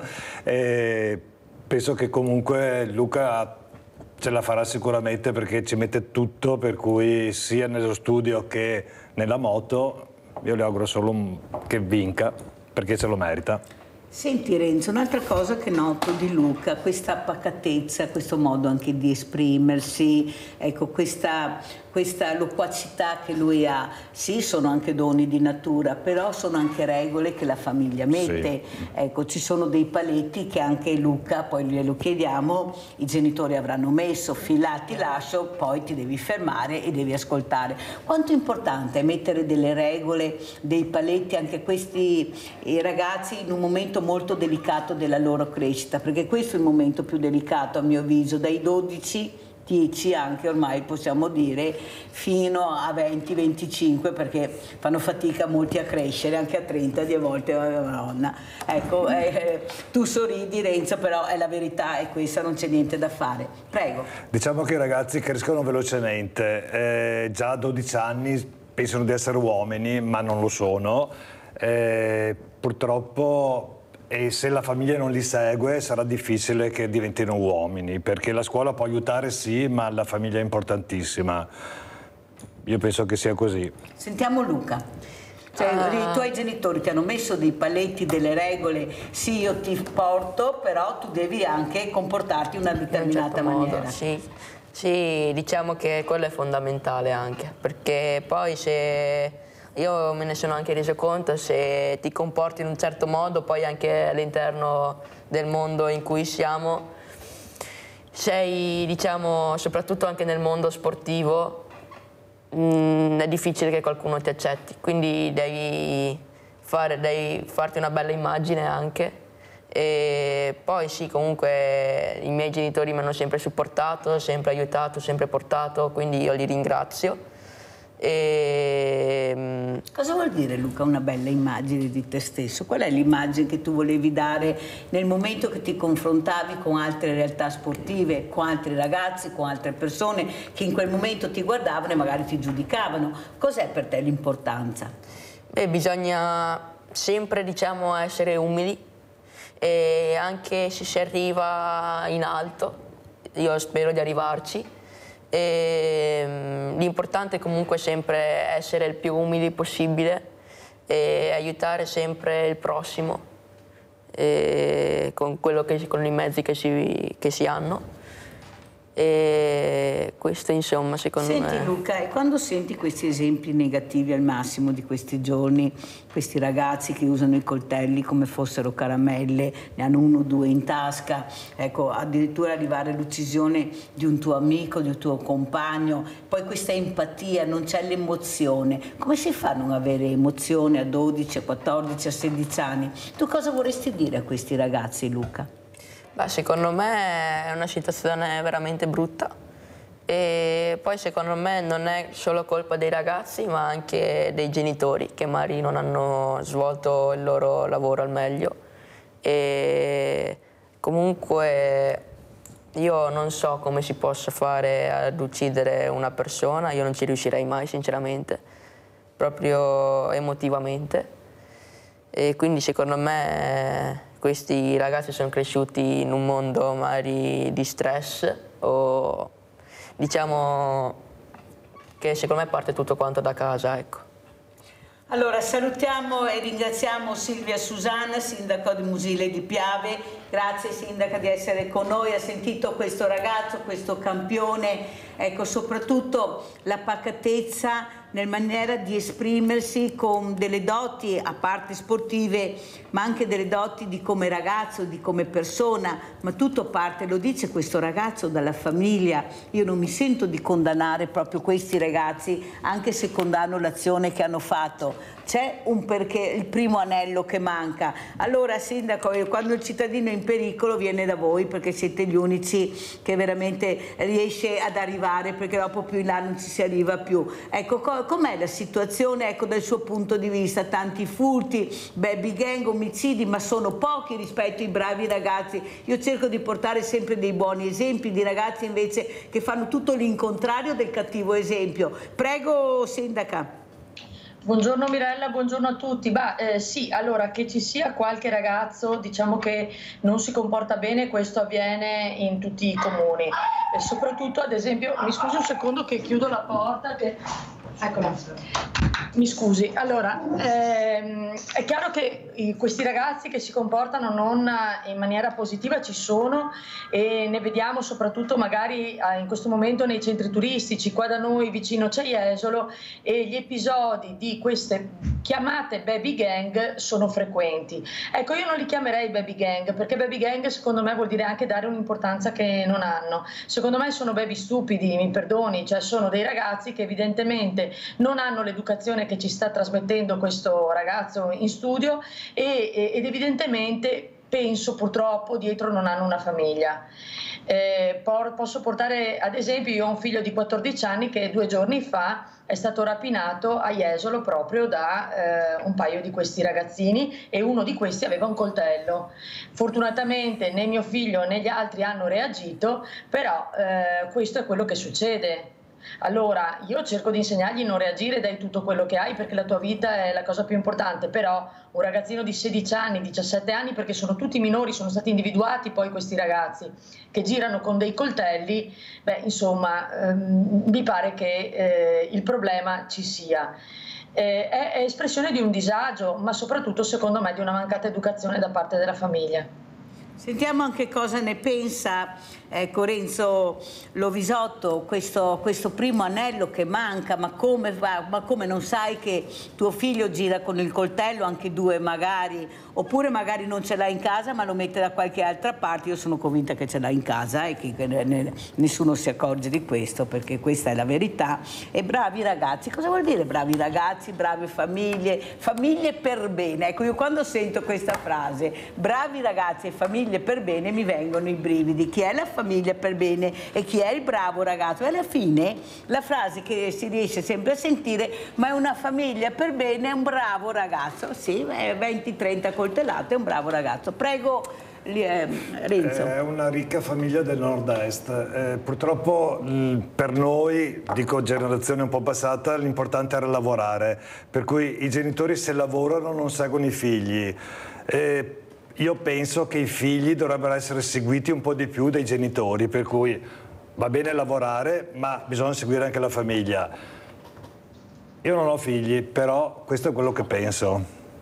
Ti fanno paura i giovani d'oggi? Tu riusciresti a affrontare questi giovani, Renzo? Se ti capitasse di vedere una rissa, ad esempio, mettiamo conto, saresti uno che si avvicina o saresti uno che gira l'angolo per non vedere, non sentire, magari girare col telefonino e dire io l'ho visto? No, io sono uno che purtroppo il mio carattere è quello, reagirei e darei aiutare quello che è più debole. E abbiamo visto cosa è successo con l'uomo giapponese. Purtroppo l'ho letto anche oggi sul giornale. È caduto, speriamo ce la faccia, ma... No, è morto, è ecco, morto. Io non lo sapevo, ecco, è morto, avete sentito, infatti stavano aspettando la moglie e la figlia per staccare la spina, e quello che fa impressione, sindaca, è con quanta leggerezza, ma soprattutto, scusi sindaca, la dico, ma quando è che si mettono in testa di far rispettare le leggi? Perché questi ragazzi avevano dei precedenti, cioè non si può dire non sapevo, non si conosceva, sono ragazzi conosciuti alle forze dell'ordine, ma se noi non applichiamo le leggi che dicono ci sono, perché, noi siamo tutti in pericolo e ne basta che ne troviamo uno nella vita, non è che dobbiamo trovarne 100.000, ma è così difficile per la politica capire che chi sbaglia deve pagare ed essere messo in situazioni di non nuocere più per un tempo, anche direi medio-lungo, conforme il reato che fa, perché se continuiamo a lasciarli liberi, dei processi che durano una vita, poi, cioè, ma alla fine cosa otteniamo? Che la comunità ha paura. Prego. Non so nel caso specifico del signore giapponese se questi ragazzi erano minori o meno, perché già questo è un problema, nel senso che se i ragazzi sono minori la possibilità di intervenire è più ridotta. Anch'io a Musile, ad esempio, ho dei ragazzi che sono segnalati perché hanno commesso una serie di reati contro il patrimonio, cioè hanno danneggiato delle cose pubbliche, e abbiamo fatto la denuncia. Ma vorrei anche dire che mi è capitato un fatto, e lo dico perché di questo stiamo parlando. Abbiamo convocato le famiglie, alcune di queste famiglie, ricordo in particolare una madre, ha detto non può essere mio figlio, voi mi state dicendo una cosa per un'altra. Diciamo guardi signora, abbiamo le telecamere, guardi, e non voleva rendersi conto, e quando le abbiamo detto proponiamo di ritirare la denuncia a condizione che suo figlio si presti a favore della comunità nel fare dei lavori. La signora ci ha detto no, preferisco andare avanti con il processo perché io dimostrerò l'innocenza di mio figlio e mio figlio non viene a raccogliere, dico una stupidaggine, non viene a raccogliere foglie per il comune. ha perso, ovviamente, è stato condannato e ha dovuto poi farli lo stesso questi lavori socialmente utili. Di fatto però, voglio dire, queste a volte sono le reazioni delle famiglie. Io non vorrei essere particolarmente puntigliosa su questo, però è così, cioè io a volte mi trovo di fronte a dei genitori che oltre a non voler ammettere la colpa dei propri figli nemmeno fanno nulla per aiutarci a risolvere questo problema, perché dico, credo che se tutta la comunità ti vede che stai con gli operai a raccogliere foglie piuttosto che a pulire anche dalle deiezioni canine o quello che è, magari la voglia di fare certe stupidaggini ti passa anche. Credo. E questo è per quanto riguarda i minori, ma noi abbiamo questi ragazzi che non sono minori, sono maggiorenni, erano conosciuti per le risse che facevano, perciò non è la prima volta. Eppure la legge viene applicata, il foglio di via. Ma cos'è il foglio di via? Che vediamo che poi non serve a niente, perché ce li ritroviamo poi nelle città, nei paesi che delinquono questi ragazzi. Allora vogliamo capire, perché prima si diceva la sinistra è buonismo e perciò è permesso tutto. Adesso c'è la destra, qualcuno dice destra, però i fatti avvengono lo stesso. E le leggi non servono perché ci sono, basta applicare. Ma chi è che le deve applicare? Sti poveri sindaci che sono con le spalle al muro, perché avete sentito cosa ha detto anche quando si confrontano con questi genitori, che io veramente farei fare i servizi utili anche ai genitori, non solo ai figli, li farei fare a tutti e due, sindaco, forse crescono un po' di più. Ecco, Renzo, cosa vuoi dire? Ecco, questi ragazzi che continuano a fare un male enorme alla comunità, che poi è la comunità che deve pagare anche i danni che poi arrecano. Perché se queste persone, questi ragazzi fossero stati messi o in prigione oppure creare delle situazioni che non avessero nociuto, questo povero giapponese, questo signore, questo imprenditore che si comportava bene, che ha cercato di aiutare, non sarebbe finito morto. Questa è la verità, se qualcuno li avesse fermati. Non si possono fermare. Ma chi ha detto che non si possono fermare? Ma chi ha detto che non si... Ma cosa, mettiamo in prigione quelli che hanno rubato 10 maglioni, 3 profumi e lasciamo liberi questi personaggi? La rissa è reato. Prego Renzo, no, perché veramente bisogna anche iniziare a dire queste cose qua. Sì, purtroppo questi ragazzi sono comportati malissimo per una rissa, sembra per dei soldi di droga, ma non c'è scritto molto sul giornale. Però dico, ammazzare una persona con un pugno, io spero solo e semplicemente che chi l'ha ucciso, è quasi un mio paesano, paghi per quello che ha fatto, perché è di Conegliano, per cui... Cioè tu come cittadino dici, io voglio che ci sia resa giustizia nel momento che è colpevole, deve pagare. Esatto, sì, io spero solo questo, visto che purtroppo non l'abbiamo fermati prima e questo povero uomo si è preso un pugno per risolvere un problema di una rissa e rimettendoci la vita, giovane. Sindaca, lei cosa dice? Condivido. Allora, da un lato sono convinta che le leggi ci sono e che forse manca un qualcosa nel far rispettare queste leggi. Allora, io credo che nel momento in cui si innesca poi una causa, una denuncia, poi subentrano gli avvocati e a volte diciamo o per lungaggini, perché poi il reato si prescrive, o per altre ragioni poi la pena non viene applicata. Ma concordo assolutamente che non si può continuare ad ospitare delle persone che comunque si comportano in questo modo qua, perché poi, come ha detto lei, noi sindaci abbiamo una capacità ridotta, nel senso che io con la polizia locale non è che posso far miracoli. I carabinieri sappiamo. Vediamo se riprende, si è bloccata. Allora, sentiamo intanto che riprendiamo il collegamento, la connessione. Luca, tu cosa vuoi dire da ragazzo? Ecco, tu che ti stai impegnando, ecco, anche tu vorresti essere più sicuro. Come dice la sindaca, mio figlio è stato rapinato, ecco, e non va bene, avevano anche il coltello. Ecco, anche tu quando hai paura di uscire, hai paura di girare con i tuoi amici, ne parlate di queste cose tra di voi, tu fai molto sport, sei molto impegnato, però quando ti troverai anche tu con degli amici, parlate parlate di queste questioni? Hanno cercato, oppure hanno cercato anche con te di avvicinarti qualcuno, ecco, qualche bullo per farti sentire, siccome sei un campione, forse anche tu avrai avuto qualche... Per diciamo, episodio come questi assolutamente no, per fortuna. E diciamo che io se esco, esco molto con gli amici, è molto difficile che io esca da solo, e poi bisogna anche stare attenti magari alle zone in cui si gira, secondo me, perché è più difficile che magari ti aggrediscano in una zona dove magari c'è molta gente o comunque in una zona tranquilla, ecco. Quindi io con i miei amici cerchiamo sempre di uscire in zone tranquille, magari per trovarci, ecco. Hai degli orari? Ti hanno messo degli orari i tuoi genitori, oppure sei abbastanza libero come orari di uscita? No, beh, diciamo che prima di tutto ne parlo sempre con i miei genitori quando esco, e comunque mi danno sempre degli orari, soprattutto per quando devo tornare. Ecco, l'orario del ritorno a che ora è? Di grosso modo? Verso, se andiamo a mangiare magari fuori, verso le 9, così bisogna essere 9:30 a casa. No, mezzanotte, no, assolutamente no. Neanche le 11? No, prima.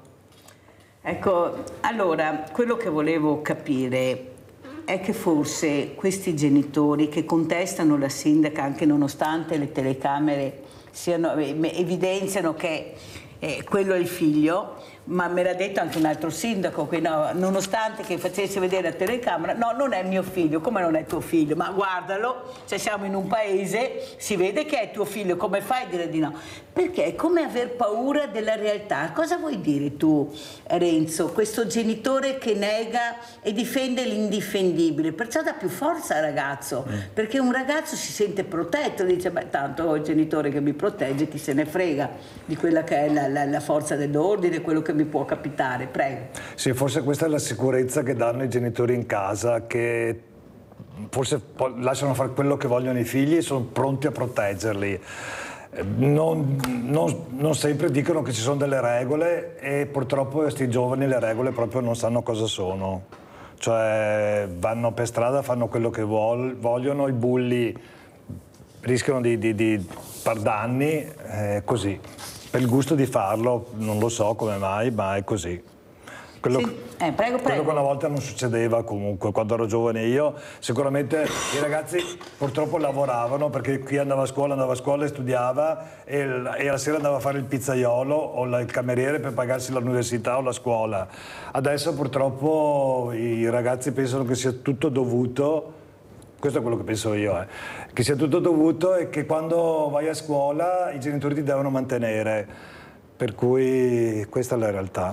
Allora, questa è la realtà, una realtà che preoccupa, anche se dobbiamo stare attenti di non avere proprio tutta questa paura, se no non ne veniamo fuori assolutamente, però purtroppo dobbiamo avere le antenne alte. Andiamo a vedere purtroppo cosa è successo a Quinto di Treviso, su questo bar di questa ragazza, ecco, che aveva cercato di investire in un'attività nel suo futuro. Guardate cosa è successo. Non è...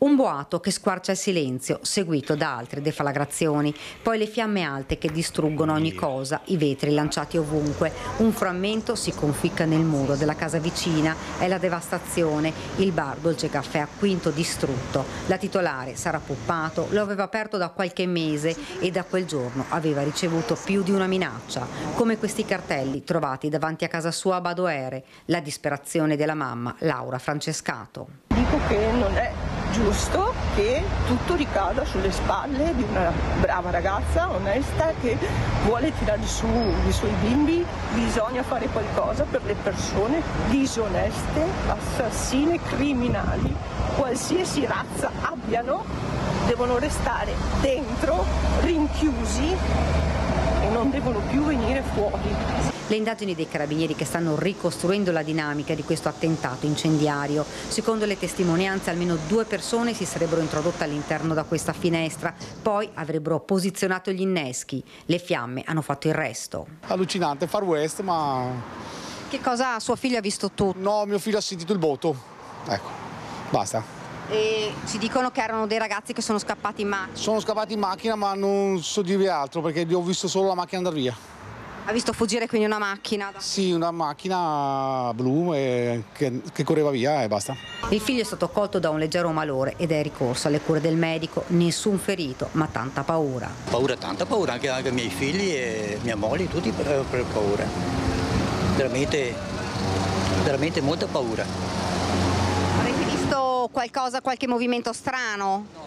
No, perché noi eravamo là, io ero a letto e quando ho sentito il colpo ho guardato fuori, ho visto insomma il fuoco e il fumo. Fra i primi ad accorrere questo ragazzo. Praticamente ero uscito qua dal parco che avevo sentito un boato e ho visto il bar completamente in fiamme. Che cosa avete fatto? Io appena ho visto il bar in fiamme comunque ho avvisato le forze dell'ordine, i vigili del fuoco, più che altro ero preoccupato per i proprietari di sopra perché ho visto che le fiamme erano molto ampie. Per la titolare dietro ci sarebbe una sorta di racket dei bar, forse qualche gestore che avrebbe ordinato il blitz perché gli stava rubando i clienti.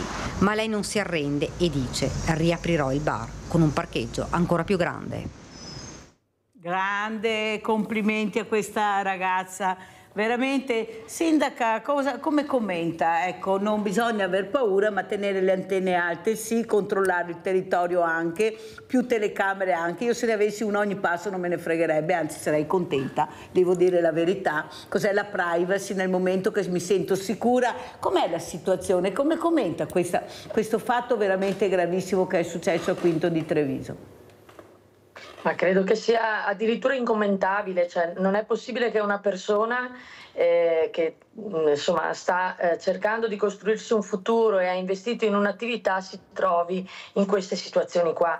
Io credo che questa sia proprio la dimostrazione che c'è qualcosa da cambiare. Tra l'altro concordo con lei perfettamente sul discorso delle telecamere, ma per assurdo c'è gente che ogni volta che installiamo una telecamera afferma: ah, ecco, qua ci vogliono controllare qualunque cosa facciamo, cioè la percepiscono in maniera negativa e questo è incomprensibile perché le telecamere sono messe a sicurezza. Pensiamo ad esempio al caso della povera Giulia Cecchettin e del ragazzo che ha commesso l'omicidio. Se non ci fossero state telecamere in ogni dove non avremmo potuto non saremmo potuti intervenire non si sarebbe potuti intervenire, insomma questo ragazzo magari non sarebbe neanche stato trovato, quindi insomma cioè, l'importanza di avere un territorio videosorvegliato è importantissimo avere telecamere, come dice lei, in ogni dove. Sentiamo, cosa ne pensi tu delle telecamere? Sei giovane, quanti anni hai? 14. 14, cosa ne pensi delle telecamere? Ti sentiresti veramente sorvegliato? Avresti piacere, ecco, che ci fossero più telecamere, più controlli nella zona? Beh, io diciamo che avrei più piacere che ci fosse un maggiore controllo a livello territoriale, sicuramente. Diciamo non mi dà fastidio il fatto delle telecamere, anche perché secondo me se si è una persona magari pulita senza aver commesso reati, che non fa niente di male, qual è il problema? Esattamente. Sentiamo anche Renzo, le telecamere per te come cittadino?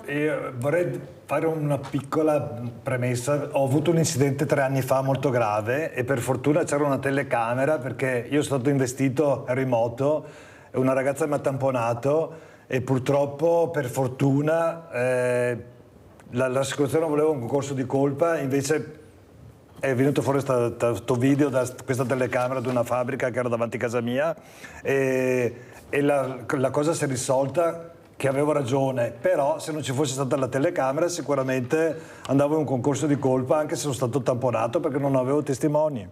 Per cui per me le telecamere non danno fastidio. Se io non faccio niente di male, qual è il problema? Anzi, mi sento anche sicura perché qualcuno mi sta guardando, c'è sempre questo occhio che mi guarda, qual è il problema? Però avete sentito genitori che difendono l'indifendibile, ma la mia privacy, ma la privacy di cosa? E la mia dove la metti? La tua e la mia? Allora andiamo a vedere invece, andiamo a Udine, adesso vi porto a Udine, queste misure di sicurezza, comitato ordine pubblico e poi lo commentiamo con la sindaca Silvia Susanna di Mosile di Piave. Partiamo dal principio. La città evidentemente è fortemente preoccupata e noi come i nostri concittadini abbiamo portato questa voce nel tavolo Comitato Provinciale per l'Ordine e la Sicurezza Pubblica. Abbiamo chiesto un impegno forte al prefetto e al questore che hanno chiaramente in mano l'ordine e la sicurezza pubblica anche della nostra città. Impegno forte che si è tradotto in una serie di misure per provare a contrastare questa inaudita ondata di violenza che sta colpendo di certo non solo Udine, ma che nella città friulana forse non si era mai vista. La città è precipitata nella paura e in quest'ottica si è deciso di aumentare le forze in campo da parte della prefettura, che collocherà una pattuglia dell'esercito, in particolare nei weekend in centro storico, oltre ad aumentare, come detto, il numero delle pattuglie stesse presenti in città.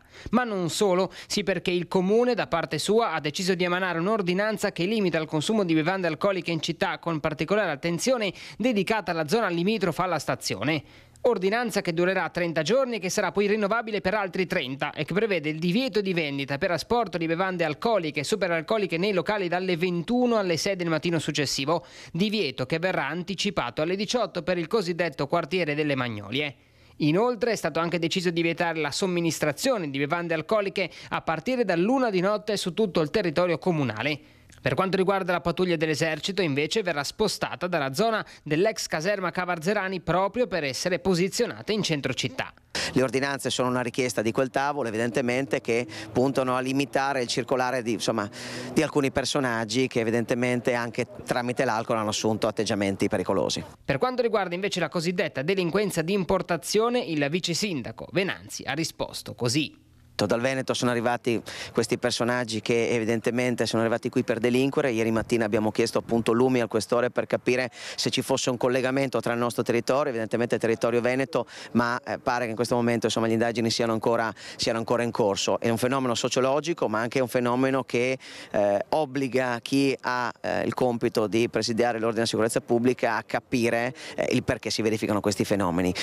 La decisione di vietare la vendita di bevande alcoliche dalle ore 21 e dalle 18 per il quartiere delle Magnolie, oltre che vietare la somministrazione delle bevande stesse a partire dall'1 di notte, non ha trovato d'accordo gli esercenti, che si sentono così ancora più colpiti in un periodo già di per sé molto difficile. Ce lo ha raccontato Giuseppe Pavana, presidente Confcommercio Mandamento di Udine, ma non solo, perché abbiamo ascoltato anche la voce dei diretti interessati. Noi siamo contrari a questa decisione, a questa ordinanza del sindaco. Ripeto, con l'amministrazione abbiamo sempre collaborato come tutte le altre associazioni, ma ritengo opportuno che il sindaco De Toni si ravveda un attimo per questa decisione. Il perché è che noi come pubblici esercizi, ristoratori e quant'altro, tutta la categoria, è una categoria che è molto responsabile e credo che ogni gestore abbia la responsabilità di capire se deve somministrare una persona che si trova davanti, che sia in stato magari di ebbrezza o no. Pertanto questa cosa va rivista assolutamente. È la soluzione giusta per fermare questa ondata di criminalità, di violenza? Assolutamente no. L'alcol vanno a comprare anche nei supermercati, già alle 4 di pomeriggio sono già ciocchi, quindi sono dei ragazzi giovanissimi che li trovi sotto castello seduti con la bottiglia di vodka, che li ho visto personalmente, alle 4 di mattina, alle 4 di pomeriggio bevevano vodka come se bere acqua minerale, quindi non vuol dire dei bar o somministrare alcol all'1 di notte o meno. Terrente, i locali, in particolare quelli che aprono fino a una certa ora, anche oltre mezzanotte, altrimenti qua sarebbe il dechenio. Se non ci fossero i locali qua, nessuno rientra a casa a una certa ora, avrebbero paura. Già adesso hanno paura. Chi delinque principalmente non è che va a bere in giro per i bar, eccetera, anche perché insomma quando vedi un ubriaco tu dovresti non dargli più da bere, ok? Perché sennò vai in rogne tu. Ci sono i supermercati, cosa ci vuole ad andare a comprare una bottiglia di vodka, voglio dire, a scolarsela e a poi andare in giro e a fare danni, ammazzare, stuprare, fare quanto peggio c'è in giro, voglio dire. Assolutamente no, secondo me non è la soluzione giusta per risolvere il problema, anche perché se vogliono ubriacarsi si ubriacano lo stesso. Io vedo ogni pomeriggio, quando finisco di lavorare alle 4, sono con le bottiglie in mano in giro per Piazza San Giacomo oppure nel parcheggio di fronte al Leon d'Oro.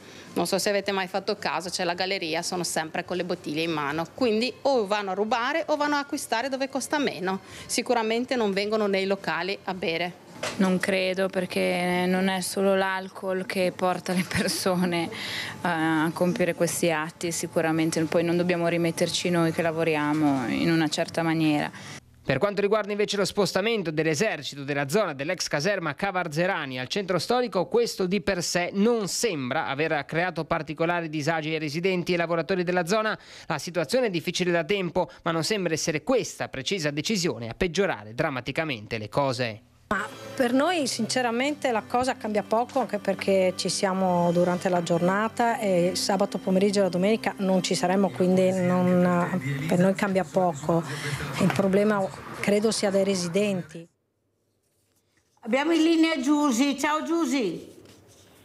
Ciao Mirella, buongiorno ai tuoi ospiti. Allora Mirella, io penso una cosa, quando vedo questi ladri che entrano in questi bar e spaccano la catena della porta, dopo entrano lì calmi, vanno alla cassa dove trovano quello che trovano, poi escono.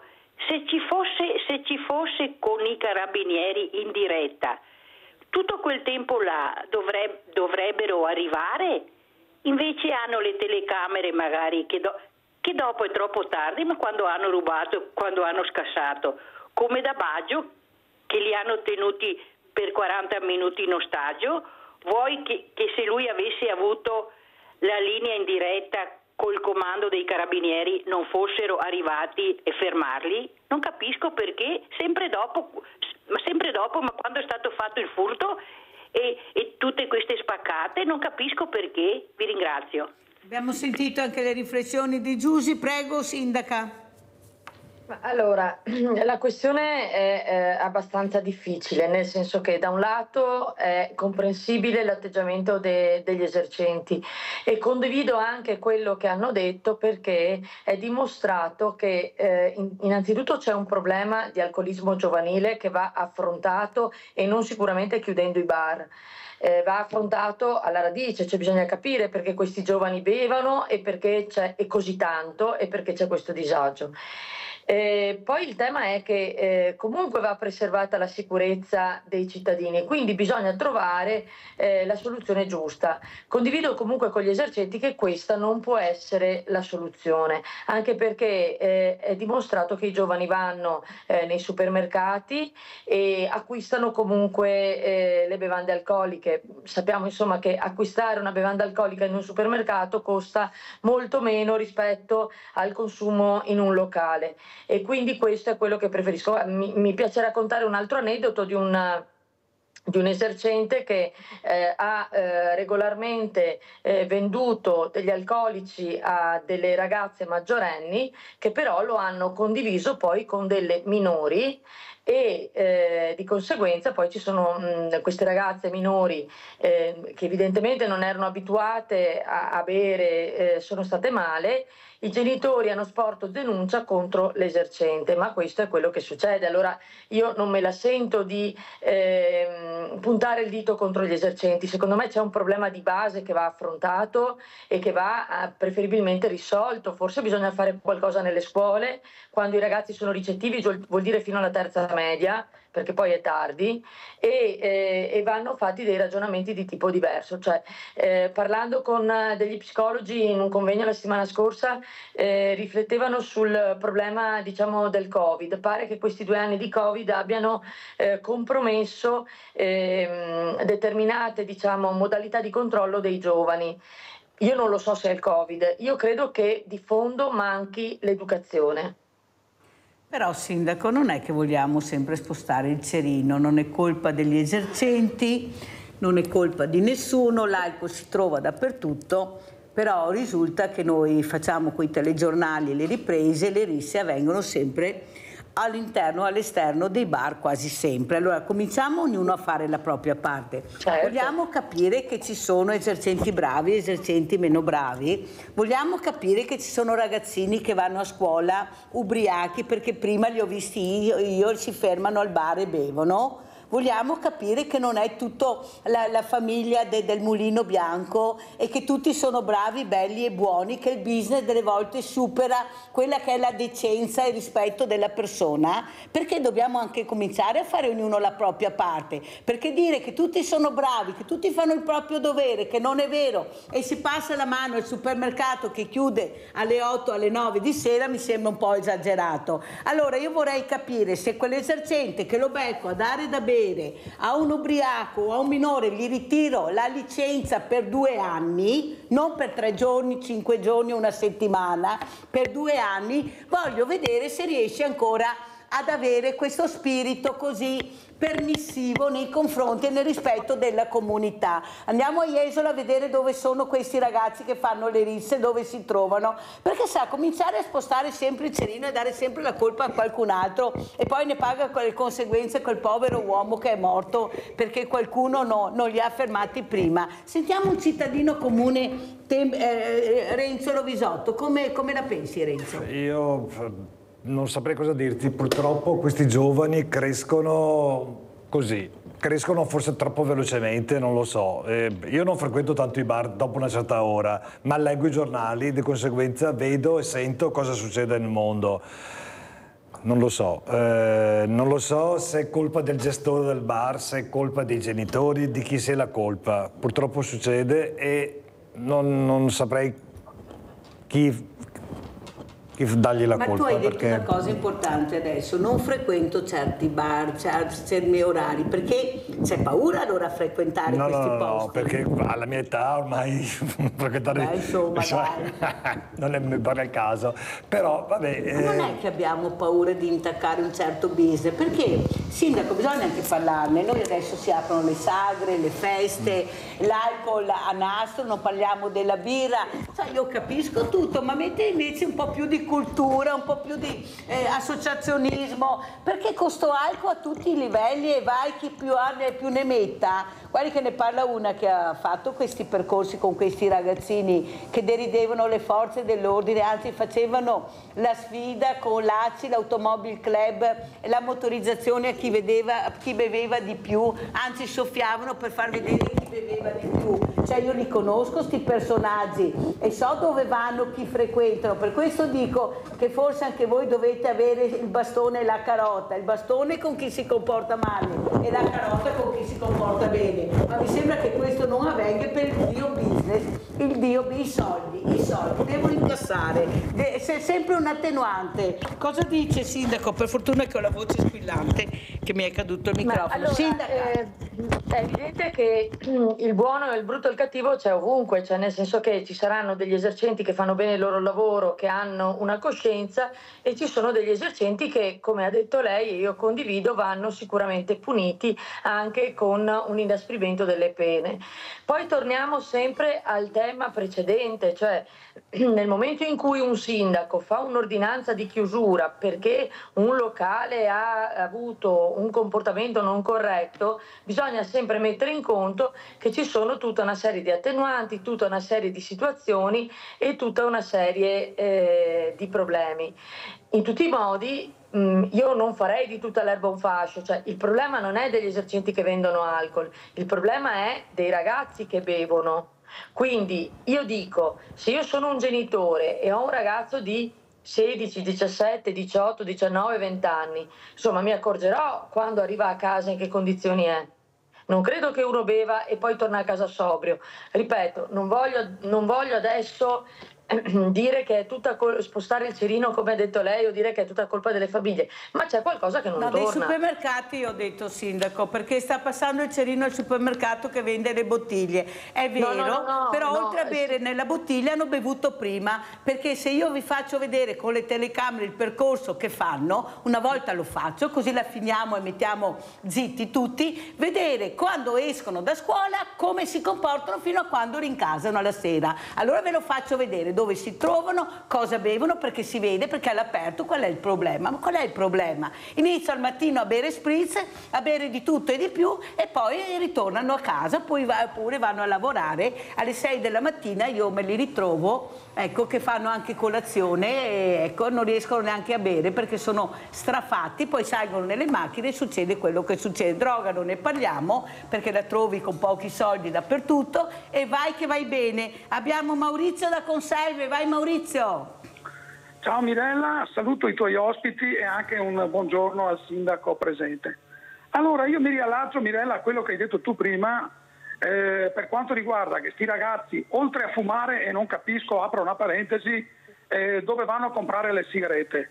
Vabbè, ok, chiudo la parentesi.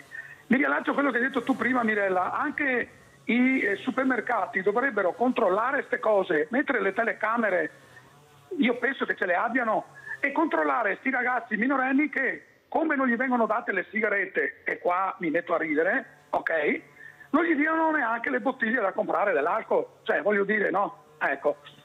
Comunque, poi un'altra cosa, anche il sindaco presente ha detto che ha avuto dei minorenni che hanno fatto dei danni nel suo comune. Allora, signora, io le do consiglio, perché non cominciate a condannarli nel senso buono, cioè metterli nel carcere minorile? Una volta c'era chi combinava danni, chi faceva danni a persone o cose. Cioè, a questo punto usiamo il pugno di ferro, perché sennò non veniamo più fuori.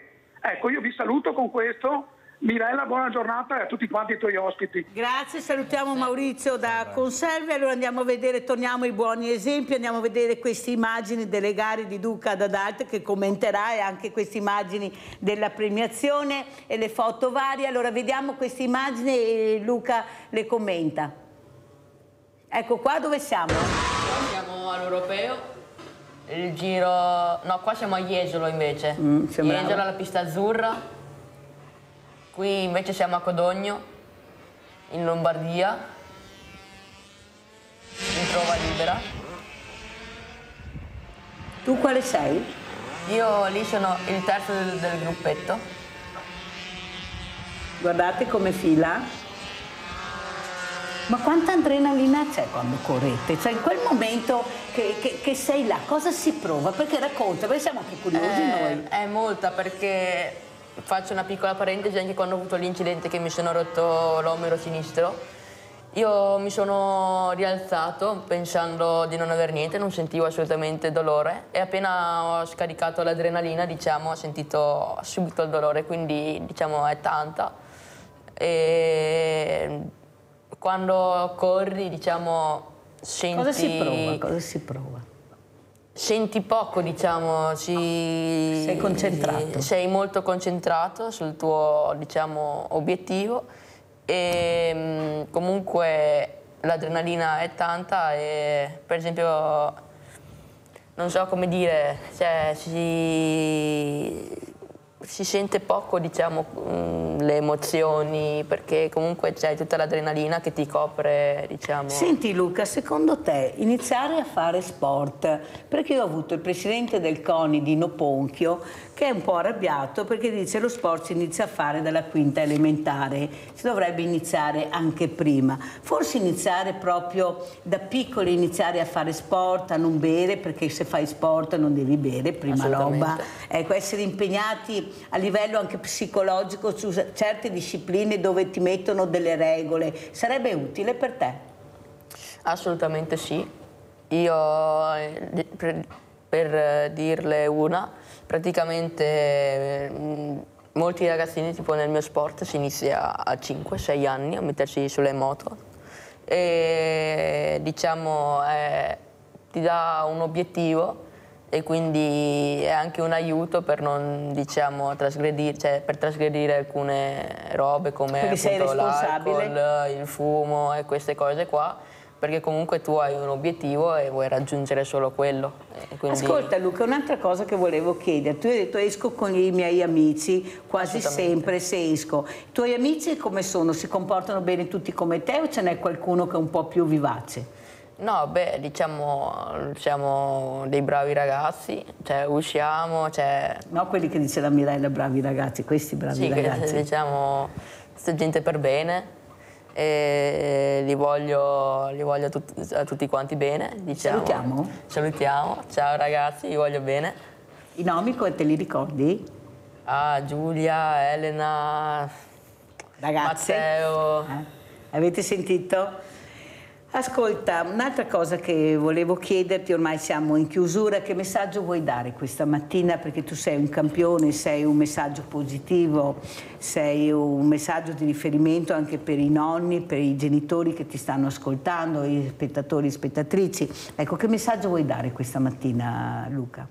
Beh, io volevo fare una parentesi, anche soprattutto che, diciamo, per gente esterna anche, sarebbe molto, diciamo, ben voluto un aiuto anche a livello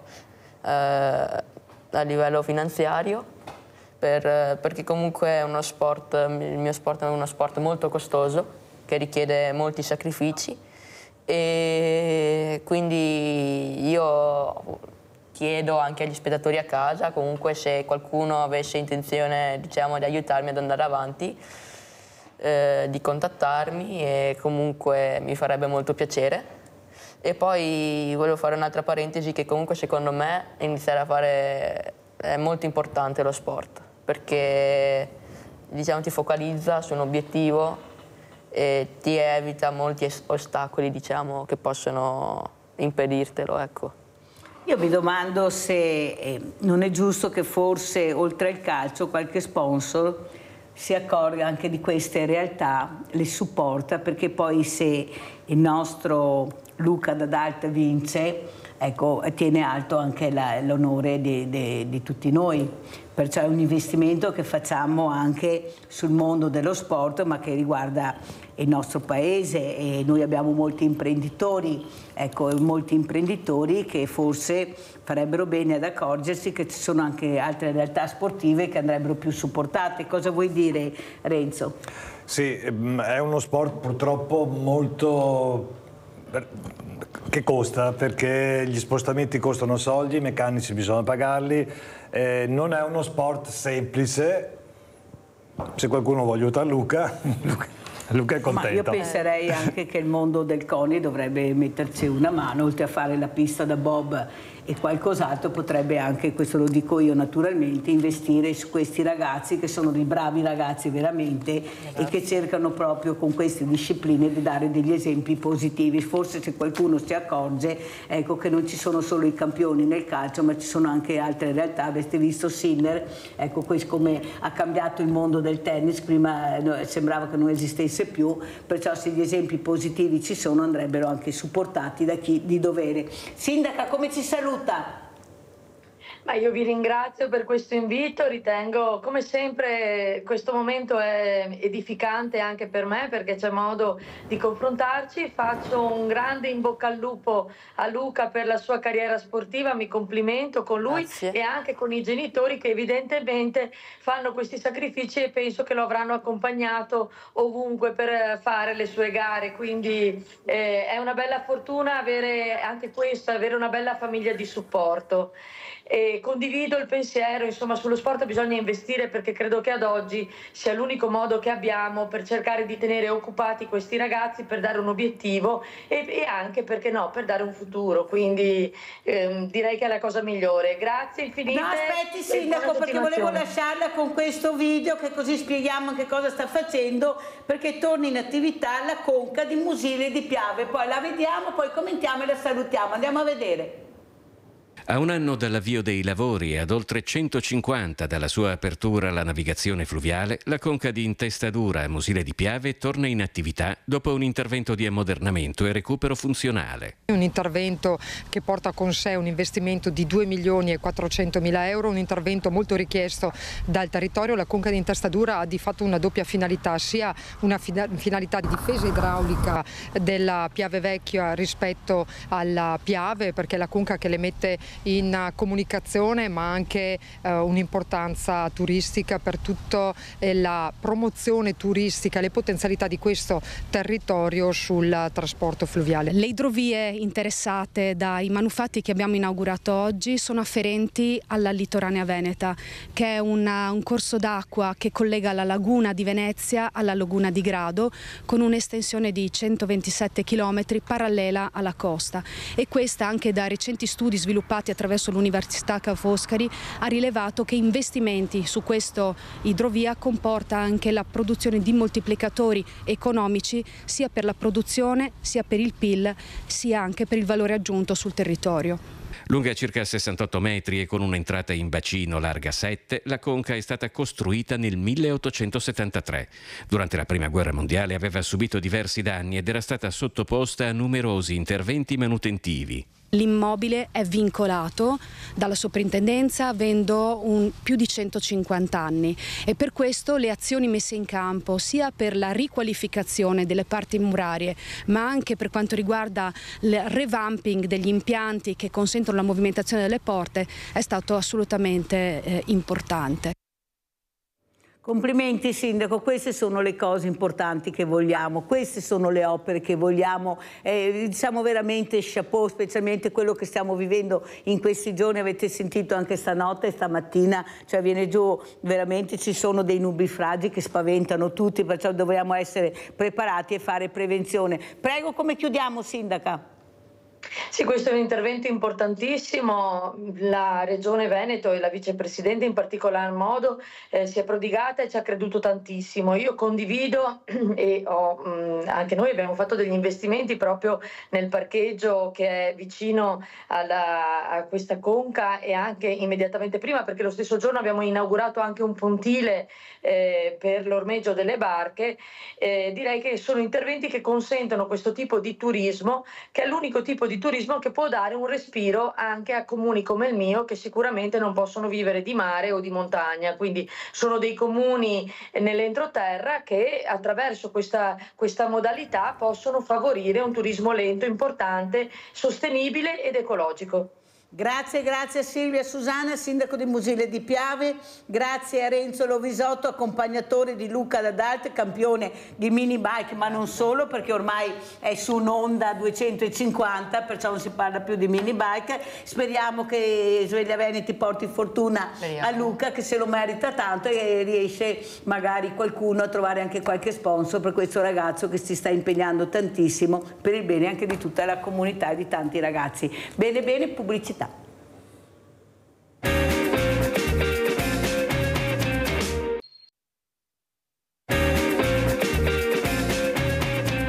Saluto due graditissimi ospiti, saluto l'ingegner Giovanni De Martin. Veramente grazie ingegnere per aver accettato il mio invito, la ringrazio veramente tantissimo. Grazie a voi. Saluto anche il professor Antonio Rosato da Padova, professore di immunologia all'Università di Padova. Grazie anche a lei professor Rosato di essere tornato a trovare la Mirella e Sveglia Veneti. Io partirei proprio dall'ingegnere, grazie professore De Martin. Allora, Giovanni De Martin racconta: vengo dal nulla, ora sono un industriale. Parole che mi hanno molto colpito. Io, ingegnere, difendo tutti quegli industriali che sono partiti, non avevano neppure magari la quinta elementare, sono diventati capitani d'industria, molto omaggiati, molto anche ossequiati all'estero, e in Italia veramente molto poco. Lo dico io, ingegnere, non lo dice lei, e ricordo sempre il grande Del Vecchio, che ha cercato veramente di far capire l'importanza di credere nel territorio, di investire nel territorio, investire nei dipendenti, che vuol dire investire nelle famiglie. Ecco, cosa vuol dire essere orgogliosi di venire dal nulla come tanti capitani di industria che hanno portato alta l'Italia? Prego, ingegnere. Ma il voler fare qualcosa che vedi fare agli altri e magari c'hai la volontà, la possibilità meno, perché non hai un discorso economico che ti protegge. Io posso dire proprio di essere partito da zero, nel senso che ho fatto praticamente le scuole, poi mi sono laureato e alla fine praticamente sono riuscito tramite un amico a trovare un posto di lavoro nel quale ho potuto credere in quello che avevo studiato e praticamente ho avuto lo spazio per poter crescere. È una cosa non semplice da trovare, però negli anni 75-77 direi che, come annuncio, scrivo nel mio libro, il primo lavoro io l'ho fatto da laureato, diciamo nel 76, quando sono andato a fare il servizio militare. Appena dopo il terremoto del Friuli, io sono entrato praticamente a giugno, il 6 di giugno, il mese dopo, e da lì praticamente, essendo anche ormai iscritto all'albo, perché avevo superato anche l'esame, diciamo, di Stato, e lì a Pontebba, dove eravamo stati mandati noi, che eravamo del gruppo conegliano a Gemona, che era disastrata, da lì hanno scelto un po' di persone, delle quali avevano dei titoli, per poter andare a fare dei rilievi a Gemona sulla demolizione. Ecco, quello è stato il primo lavoro, una cosa strana da raccontare, che però mi ha permesso di guardare avanti com'era il mondo. E questo grazie al fatto che hanno riconosciuto praticamente in alcune persone le capacità eventuali di poter fare questo lavoro. Ecco. Senti, ingegner De Martin, io vorrei aprire una parentesi con lei. Una volta questi grandi industriali investivano molto nelle famiglie, nel senso che costruivano addirittura le case vicino alle industrie, cioè l'operaio era un qualcosa di fondamentale, di importanza, era riconosciuto questo lavoro. Come mai secondo lei l'operaio è finito l'ultimo anello della catena? Vutufarghi a cui è un operaio ed è la spina dorsale dell'azienda. Prego, ingegnere. Ma non è proprio, diciamo che ultimamente, io parlo probabilmente anche un po' male in questo senso, ci sono troppe persone imparate. Bisogna avere la voglia, bisogna credere in quello che tu vai a fare, devi avere una base anche, diciamo, di cultura, perché oggi purtroppo se non hai una base di cultura, se non riesci a inserirti in determinati contesti produttivi o di appoggio a qualcuno, chiaramente vieni scalzato. Quindi io dico ai giovani, e questo lo andò a proporre proprio anche agli istituti qui nella zona, che ho già avuto delle richieste di proporre questo mio libro: cominciate da zero e imparate a fare qualcosa, non dovete dimostrarvi degli imparati. Qui abbiamo solo bisogno di crescere, abbiamo bisogno di avere dei giovani che hanno voglia di fare. Non praticamente qui ormai utilizziamo troppo questi telefonini, questi social, è scritto tutto nel social. Non è vero, il social è una macchina stupida, quello che gli butti dentro ti manda fuori, quindi non ti fa credere. Io ho avuto diciamo, la voglia di scrivere nel mio libro quell'utilizzo praticamente che ormai dopo il Covid è diventato una terminologia. Ce lo fa vedere il libro, ingegnere? Ce l'ha là il libro, lo alzi. Eccolo qua. Bravo, un po' di più, ingegnere, un po' di più.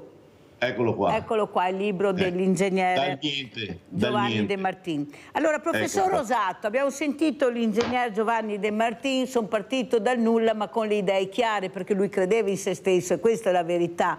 Ecco, io ho avuto un cardiologo che ha detto: io a 6 anni sapevo già che avevi fatto il cardiochirurgo di sicuro. Lei, professor Rosato, quando ha capito che avrebbe sposato la sanità e l'immunologia?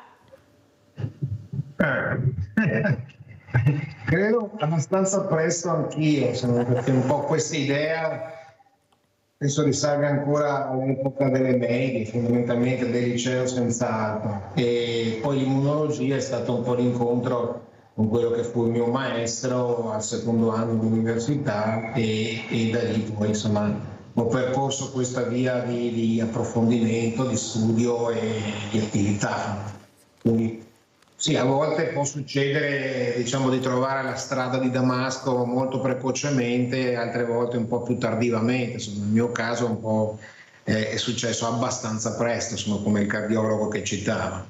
quanto è importante credere in se stessi, avere le idee chiare di quello dove tu vuoi arrivare. Perché si dice, professor Rosato, che i ragazzi sono molto confusi, specialmente quando escono dalle medie, ed è là che dobbiamo accompagnarli, dobbiamo capire, e forse gli insegnanti più che i genitori sanno chi è questo ragazzo, cosa ha dato, cosa ha creato, forse investire più nella formazione. Ad esempio io ho avuto dei ricercatori collegati con me dall'estero, dall'Australia, ma mi collego anche dall'America, dove dicono qui troviamo più laboratori, abbiamo più facilità di esercitarci, abbiamo ottime università, ma poca manualità, come laboratorio è difficile. Cosa dice professor Rosato? Guardi, se lei vede un po' la situazione attuale di cui si parla ormai da un certo periodo in ambito sanitario, noi continuiamo ad essere degli esportatori di alto livello, nel senso che la formazione del personale sanitario in maniera trasversale, quindi sia professionisti, infermieri fino ai medici, quant'altro, sta continuando e questo è un dato di fatto, cioè noi continuiamo ad avere delle persone che vengono formate molto bene e che poi però trovano nel tessuto lavorativo impedimenti oppure scarse gratificazioni che li portano a lasciare il paese. Quindi tutto sommato io non mi sento di condannare l'attività della nostra scuola, della nostra formazione. Come diceva l'ingegnere prima, ci vuole anche un'attitudine e un posizionarsi con umiltà nei confronti delle conoscenze. Cioè non è che nelle nostre scuole anche quelle professionali non siano buone, ce ne sono di ottime fondamentalmente, ma ci vuole anche la buona volontà da parte dei ragazzi, umiltà prima di tutto, appunto non si nasce imparati ma si impara. Devono cambiare forse anche certi atteggiamenti delle famiglie, perché quasi tutti vorrebbero i figli manager, ma cosa significa manager? Insomma, cioè, noi siamo passati da un periodo anche nel nostro Veneto degli anni 70, quella che citava l'ingegnere prima, in cui c'era magari c'era meno scolarità per certi versi, ma c'era un grosso impegno e una grossa trasmissione di sapere e di saper fare che proveniva da quel tessuto culturale dell'artigianato che aveva raggiunto livelli incredibili e che per molti casi negli ultimi 30 anni abbiamo perso. Adesso prima si faceva tutto outsourcing, adesso stiamo facendo il resourcing, cioè stiamo cercando di riportare indietro, ma nel frattempo abbiamo perso tantissimo. Io credo che un discorso del genere, penso proprio l'ingegnere che è in collegamento, sia in grado poi potrebbe dare sicuramente anche dati molto precisi. A livello culturale, nell'ambito di cui mi occupo, sicuramente, poi soprattutto se parliamo dell'Università di Padova, che è a livello di ricerca la prima università del paese, non vedo grosse problematiche. Ecco, venendo specificamente a quello che chiedeva lei, Mirella, il problema è che noi formiamo tantissimo in ambiti come le biotecnologie, la medicina e quant'altro, e poi però ci sono scarsi sbocchi lavorativi, ad esempio in ambito sia ospedaliero sia del territorio per certi versi, e soprattutto mi riferisco non tanto ai medici che chiaramente sono attualmente, insomma, non hanno certo difficoltà, e anche il personale infermieristico, i vari laureati in scienze sanitarie a largo spettro non hanno certo difficoltà in questo periodo, ma se io guardo a un'altra categoria di ragazzi a cui insegno, cioè ad esempio i biotecnologi, che pure sono preparati bene, non c'è un tessuto industriale di biotecnologie applicate che li possa assorbire, quindi molti cercano di rimanere nell'ambito accademico fin quando è possibile, finché sono disponibili i pochi fondi di cui spesso disponiamo, o molti cercano subito uno sbocco all'estero, dove il tessuto che si crea intorno all'accademia sul versante industriale sicuramente per certi paesi è molto più ricco, molto più variegato e offre molto di più. Sentiamo come commenta l'ingegnere Giovanni De Martin. Ecco, forse ingegnere bisognava investire più anche nella formazione. Ecco, noi avevamo degli ITIS meravigliosi. Cosa è successo secondo lei, ingegnere? Ecco, in effetti era quello che volevo dire. Io ho avuto un percorso abbastanza, diciamo, oggi qualcuno forse si può mettere a ridere, perché una volta io sono figlio i miei genitori avevano fatto la terza elementare, non media, e con questo ci credevano nei figli. E io ho fatto un percorso elementari, avviamento industriale, perito meccanico, ingegneria meccanica. Era chiaro che quando io mi sono diplomato, l'unica fonte di trovare un posto di lavoro, mi ricordo, io avevo delle richieste dalla Svizzera, dalla Sulzer, che facevano caldaie, pensando poi che qui c'è un bacino nei dintorni di Conegliano dove la Zopas ha creato dei satelliti fenomenali. Io mi ritengo uno degli ultimi, perché praticamente mi sono inserito nel gruppo Zopas, diciamo, di Franco Zopas, quindi Irca, Rica, Seve e tutte queste cose qui. Però quando sono andato all'università mi ricordo, e qui permettetemi che lo nomini anche l'onorevole Gianni De Michelis, nel 1970 aveva la cattedra di chimica a Padova. Era un mostro, davanti alle lavagne era un mostro, indipendentemente da quello che era la politica che seguiva o cose del genere. Al primo esame che ho fatto mi ha detto, gli ho contestato il voto, gli ho detto professore, mi aspettavo qualcosa di più, 22, gli ho detto mi aspettavo qualcosa di più, lei è venuto per prendere la laurea di 110 lode o è venuto per aprire il suo mondo di lavoro che magari lo vede piccolo in questo momento? È stata questa qui, io l'ho preso alla parola, non ho rifiutato un voto, ci ho rimesso 3 esami su 29, rimessi fatti al secondo, però per me è stata legge quella di Gianni De Michelis e glielo ripeto a tutti quelli che conosco, perché signori dovete avere delle idee chiare. Lui mi ha detto il mondo di lavoro, il mondo tuo qual è? Il lavoro o andare al CNR? Io gli ho detto al lavoro devo io, perché avevo paura avere dei contatti di lavoro a quell'età, 20 anni, con delle persone più importanti, diciamo, e avevo paura di non saper rispondere.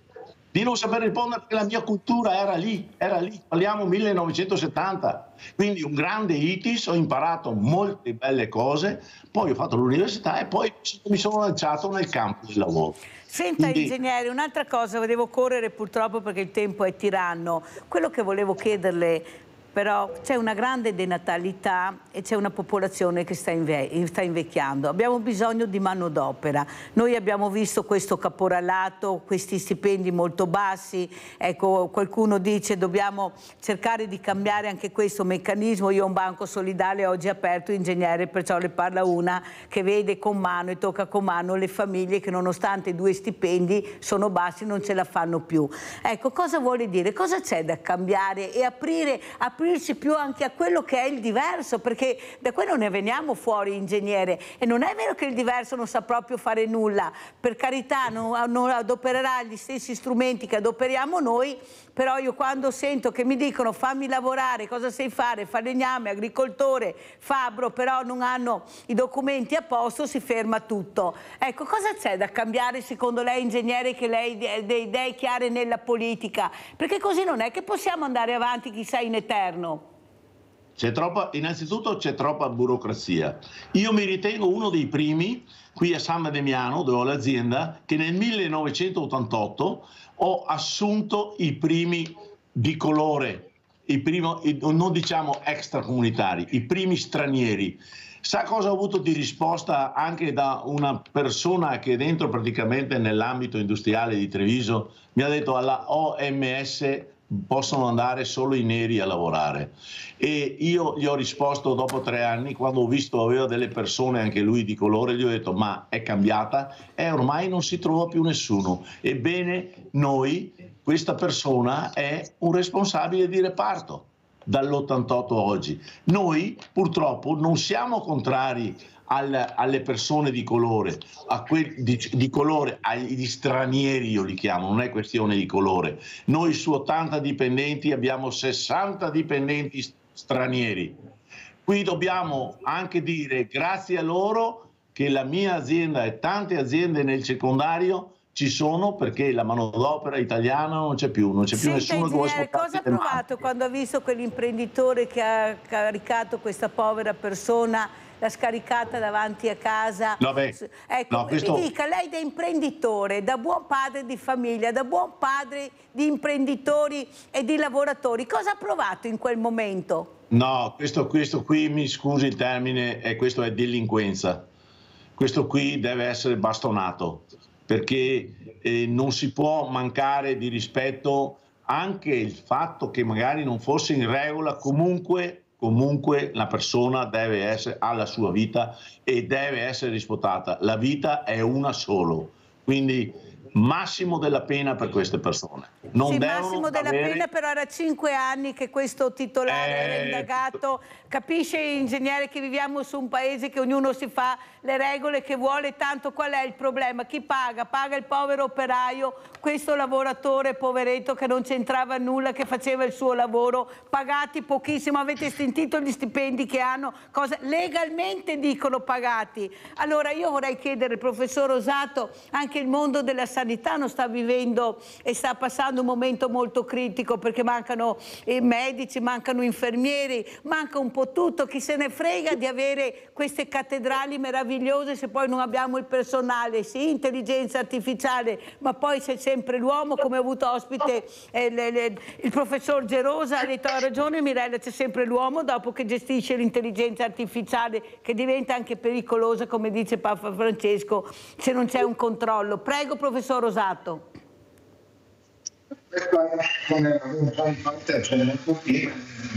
Giustamente lei ha parlato una tematica che sta occupando i giorni di discussione a livello. Ci sono però vari Antonio da Padova, perché non si capisce niente. Antonio, vai. Antonio? Non c'è Antonio, prego professore. Sì, pronto Mirella, eccolo qua, vai Antonio, veloce. Buongiorno. Ascolti una cosa, niente, io sono contento di non avere studiato, perché io ho 15 anni che ho smesso di fare la terza media, sono andato a fare l'operaio praticamente in un'azienda. Pronto? Pronto? Sì, vai Antonio. Pronto Mirella? Pronto? Sì, vai adesso, vai. Ecco, praticamente diventai operaio specializzato a 16 anni. A 20 anni ero già operatore su macchine utensili che facevano ingranaggi, facevo anche gli ingranaggi per la Fiat, per Maschio, per insomma. Se andavo a studiare, Mirella, mi ascolti bene, perché adesso c'è l'obbligo che tu devi studiare fino a 16-17 anni.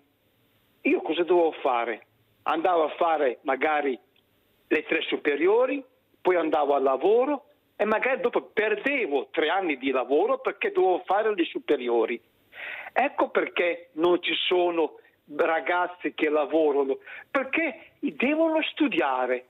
Ma se non hanno voglia di studiare, ma lasciali che vadano a prendersi un mestiere, a specializzarsi in un mestiere. No, Dio santo, ma lo sa perché si doveva studiare fino a 16-17 anni? Perché c'era la crisi che i professori non avevano lavoro e hanno messo in modo che gli studenti andassero a studiare fino a 17 anni, me lo ricordo, è una manovra del governo.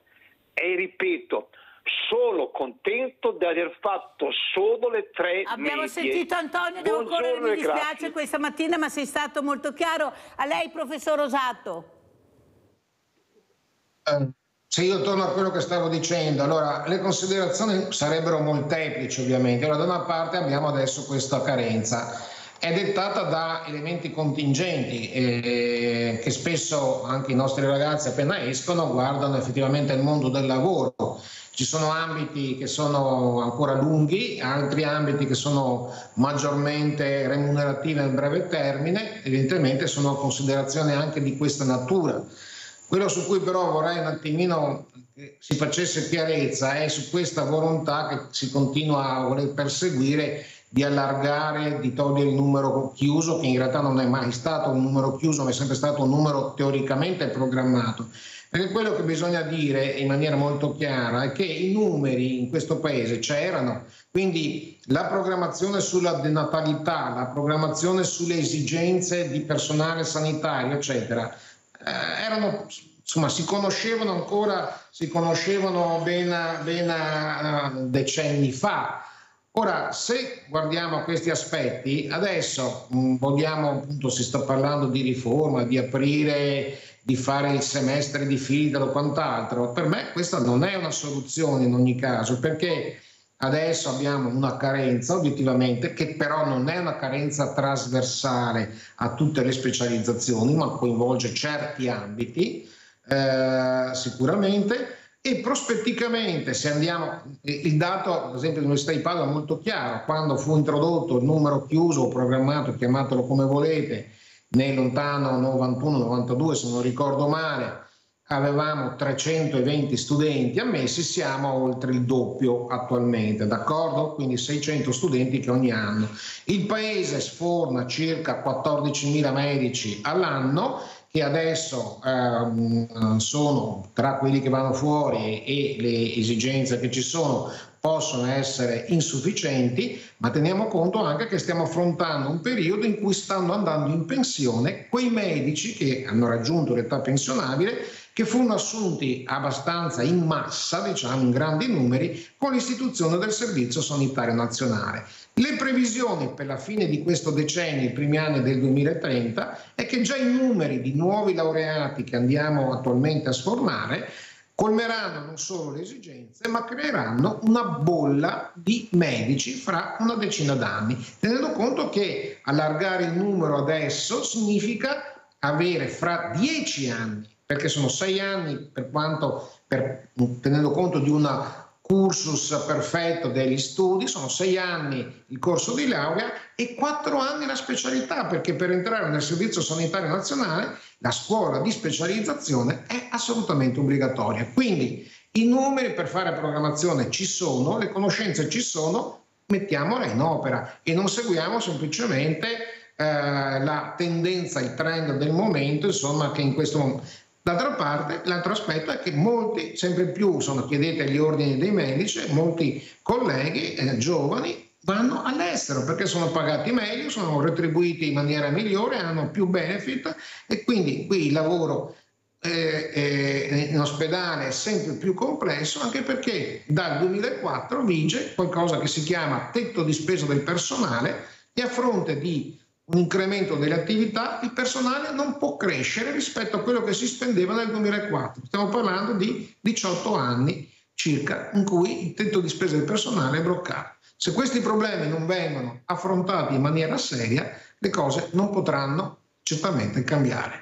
Più chiaro di così penso non poteva essere il professor Antonio Rosato, professore di immunologia all'Università di Padova, che ha buone orecchie e ascolti, perché le idee le hanno chiare queste persone che sono competenti e sanno come si può centrare l'obiettivo. Ingegner De Martini, mi scusi, ma secondo lei cosa è successo all'Italia? Eravamo la quarta potenza nazionale, il ricco nord-est non ce n'era per nessuno, è crollato tutto, siamo ultimi, penultimi, siamo primo dopo la Grecia, ma niente di più. Cos'è successo secondo lei? Perché passano sempre il cerino a noi, che siamo stati noi che abbiamo sbagliato, abbiamo voluto sempre fare troppo, avere tanto, ma non c'è invece che qualcuno ci è marciato sopra e non ha fatto gli interessi dell'Italia, della comunità, ha fatto i propri interessi, specialmente in politica? Cosa dice, ingegnere? Ma io direi che una cosa fondamentale che ci sta un po' stressando tutti è la burocrazia. La burocrazia ti fa perdere la voglia di fare. La burocrazia, le regole, io sono per essere, perché le scuole debbano essere innanzitutto severe. Quindi io ho pianto in esami quei 2 o 3 esami che non sono riuscito a passare, e questo mi ha caricato nell'ambito poi del lavoro, di essere un duro, perché ci devi credere in quello che stai facendo e io non ho fatto politica, non mi sono mai, però attualmente che mi medesimo in tutti quelli che devono fare qualcosa, è quasi impossibile, è una cosa vergognosa. Tu vai nei comuni, non c'è nessuno che sa far niente, sa poco, aspetta sempre quello che è andato in pensione. A me un giorno mi hanno detto, fino a quando vedo camminare lei nelle aziende, vedo l'enciclopedia che passa. L'enciclopedia perché? Perché la risposta gliela dai subito, perché hai fatto l'esperienza, perché ti hanno permesso di fare l'esperienza. Oggi è difficile far fare esperienza alle persone perché sono in un contesto, in un sistema che cercano sempre di fare un qualche cosa di diverso perché hanno una retribuzione diversa, non guardano a degli obiettivi ben precisi.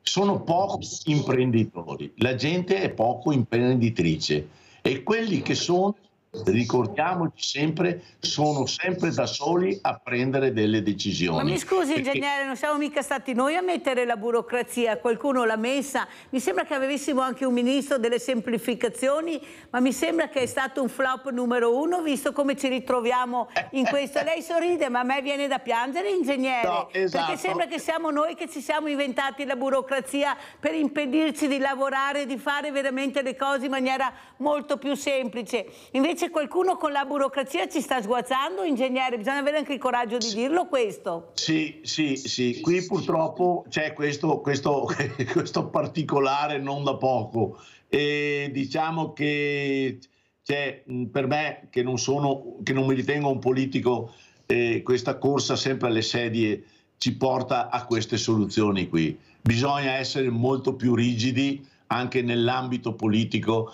e nell'ambito, diciamo, delle decisioni da prendere, perché l'imprenditore difficilmente va a fare politica, perché l'imprenditore fa delle scelte e quando fa delle scelte ci rimette di tasca propria. Diciamo, quando vai dentro quel calderone è facile, ma è sempre colpa degli altri, non è mai la colpa di chi è davanti, quindi una cosa particolarmente che sta lievitando in questo periodo qui, sta lievitando.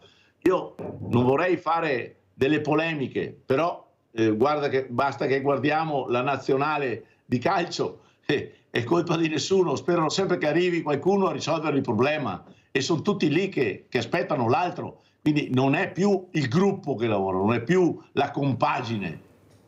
Quindi la squadra, sì, ma ingegnere, ma se non hai i campioni, se non hai fuori classe, è inutile che se la prendiamo con l'allenatore, gioca con quello che hai, brava, abbiamo visto quello che hai, così succede anche nelle fabbriche, se non si punta sull'operaio bravo, che è bravo a lavorare e cercare di aiutarlo, anche economicamente non andiamo da nessuna parte perché è una cosa vergognosa, abbiamo azzerato gli artigiani, l'operaio non conta niente, vive con 1.200, 1.500 euro di stipendio, ma dove volete che andiamo in queste condizioni? La sanità non ne parliamo, sanità privata alla grande, sanità pubblica, grandi autostrade, ma poi manca il personale. Professor Rosato, come ci saluta? Sono d'accordo con lei. Grazie ingegnere. Professor Rosato, come ci saluta? Ma io amo molto questo paese, perché questo paese ha delle potenzialità enormi effettivamente. Allora forse un po' tutti, perché siamo sempre molto bravi, tutti, a partire dal sottoscritto, a lamentarci che le cose non funzionano, però poi ogni volta che questo succede a me torna in mente quello che disse in quel famoso discorso Kennedy, no? Cioè, pensate non a che cosa l'America può fare per voi, ma quello che voi potete fare per l'America. Allora forse questo paese che ha coste meravigliose, che ha volontà di fare, che ha risorse, che ha le bellezze, insomma il 70% delle opere d'arte a livello internazionale, che ha più, credo, siti UNESCO del mondo, insomma, noi dovremmo imparare ad amarlo un po' più forse e essere orgogliosi di vivere veramente nel bello.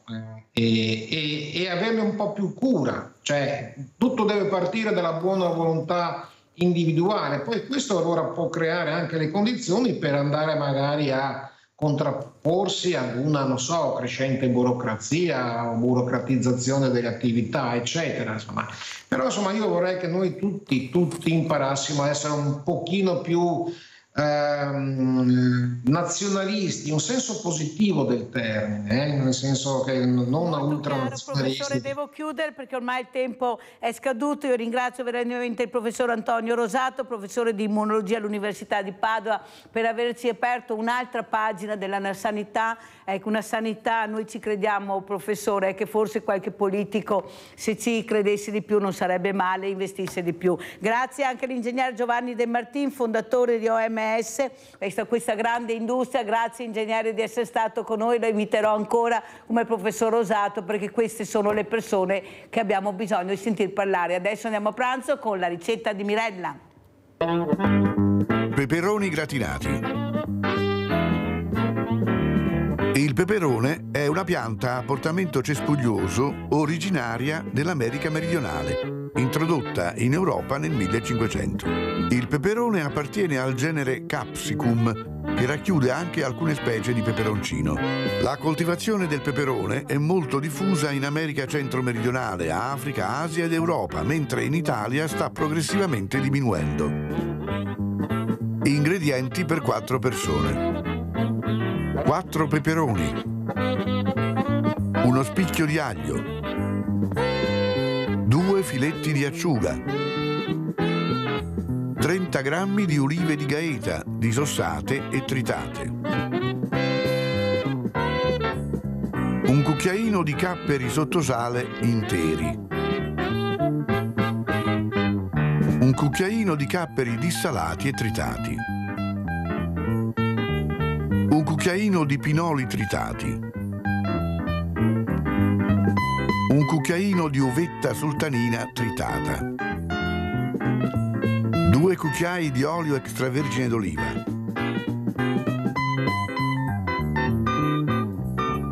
pan grattato, sale, prezzemolo. Su carta da forno infornate i peperoni a grill, rigirandoli in modo che si scuriscano da tutte le parti. Fate raffreddare un poco, ma non completamente. Spellate i peperoni, levate tutti i semi e conservate il liquido scuro della cottura.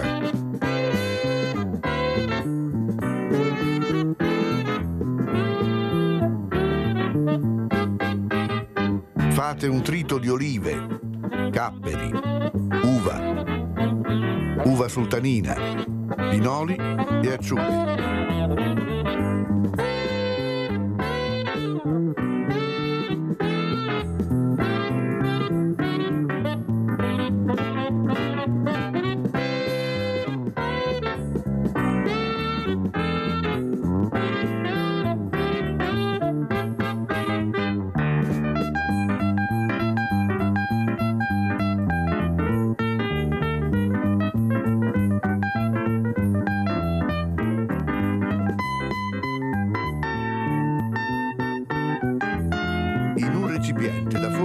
Fate soffriggere l'aglio. Levatelo quando è dorato. Versate il trito preparato.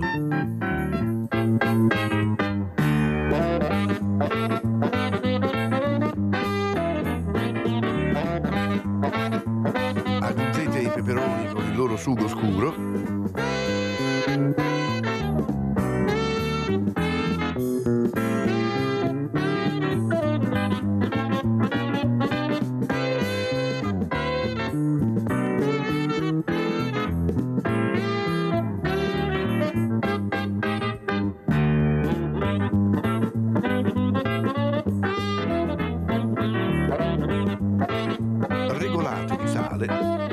E rigirate.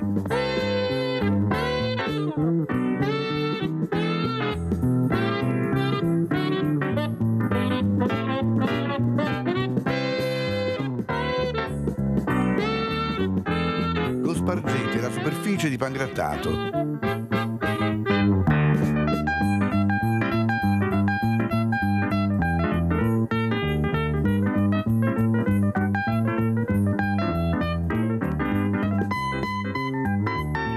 Versate un filo di olio e infornate.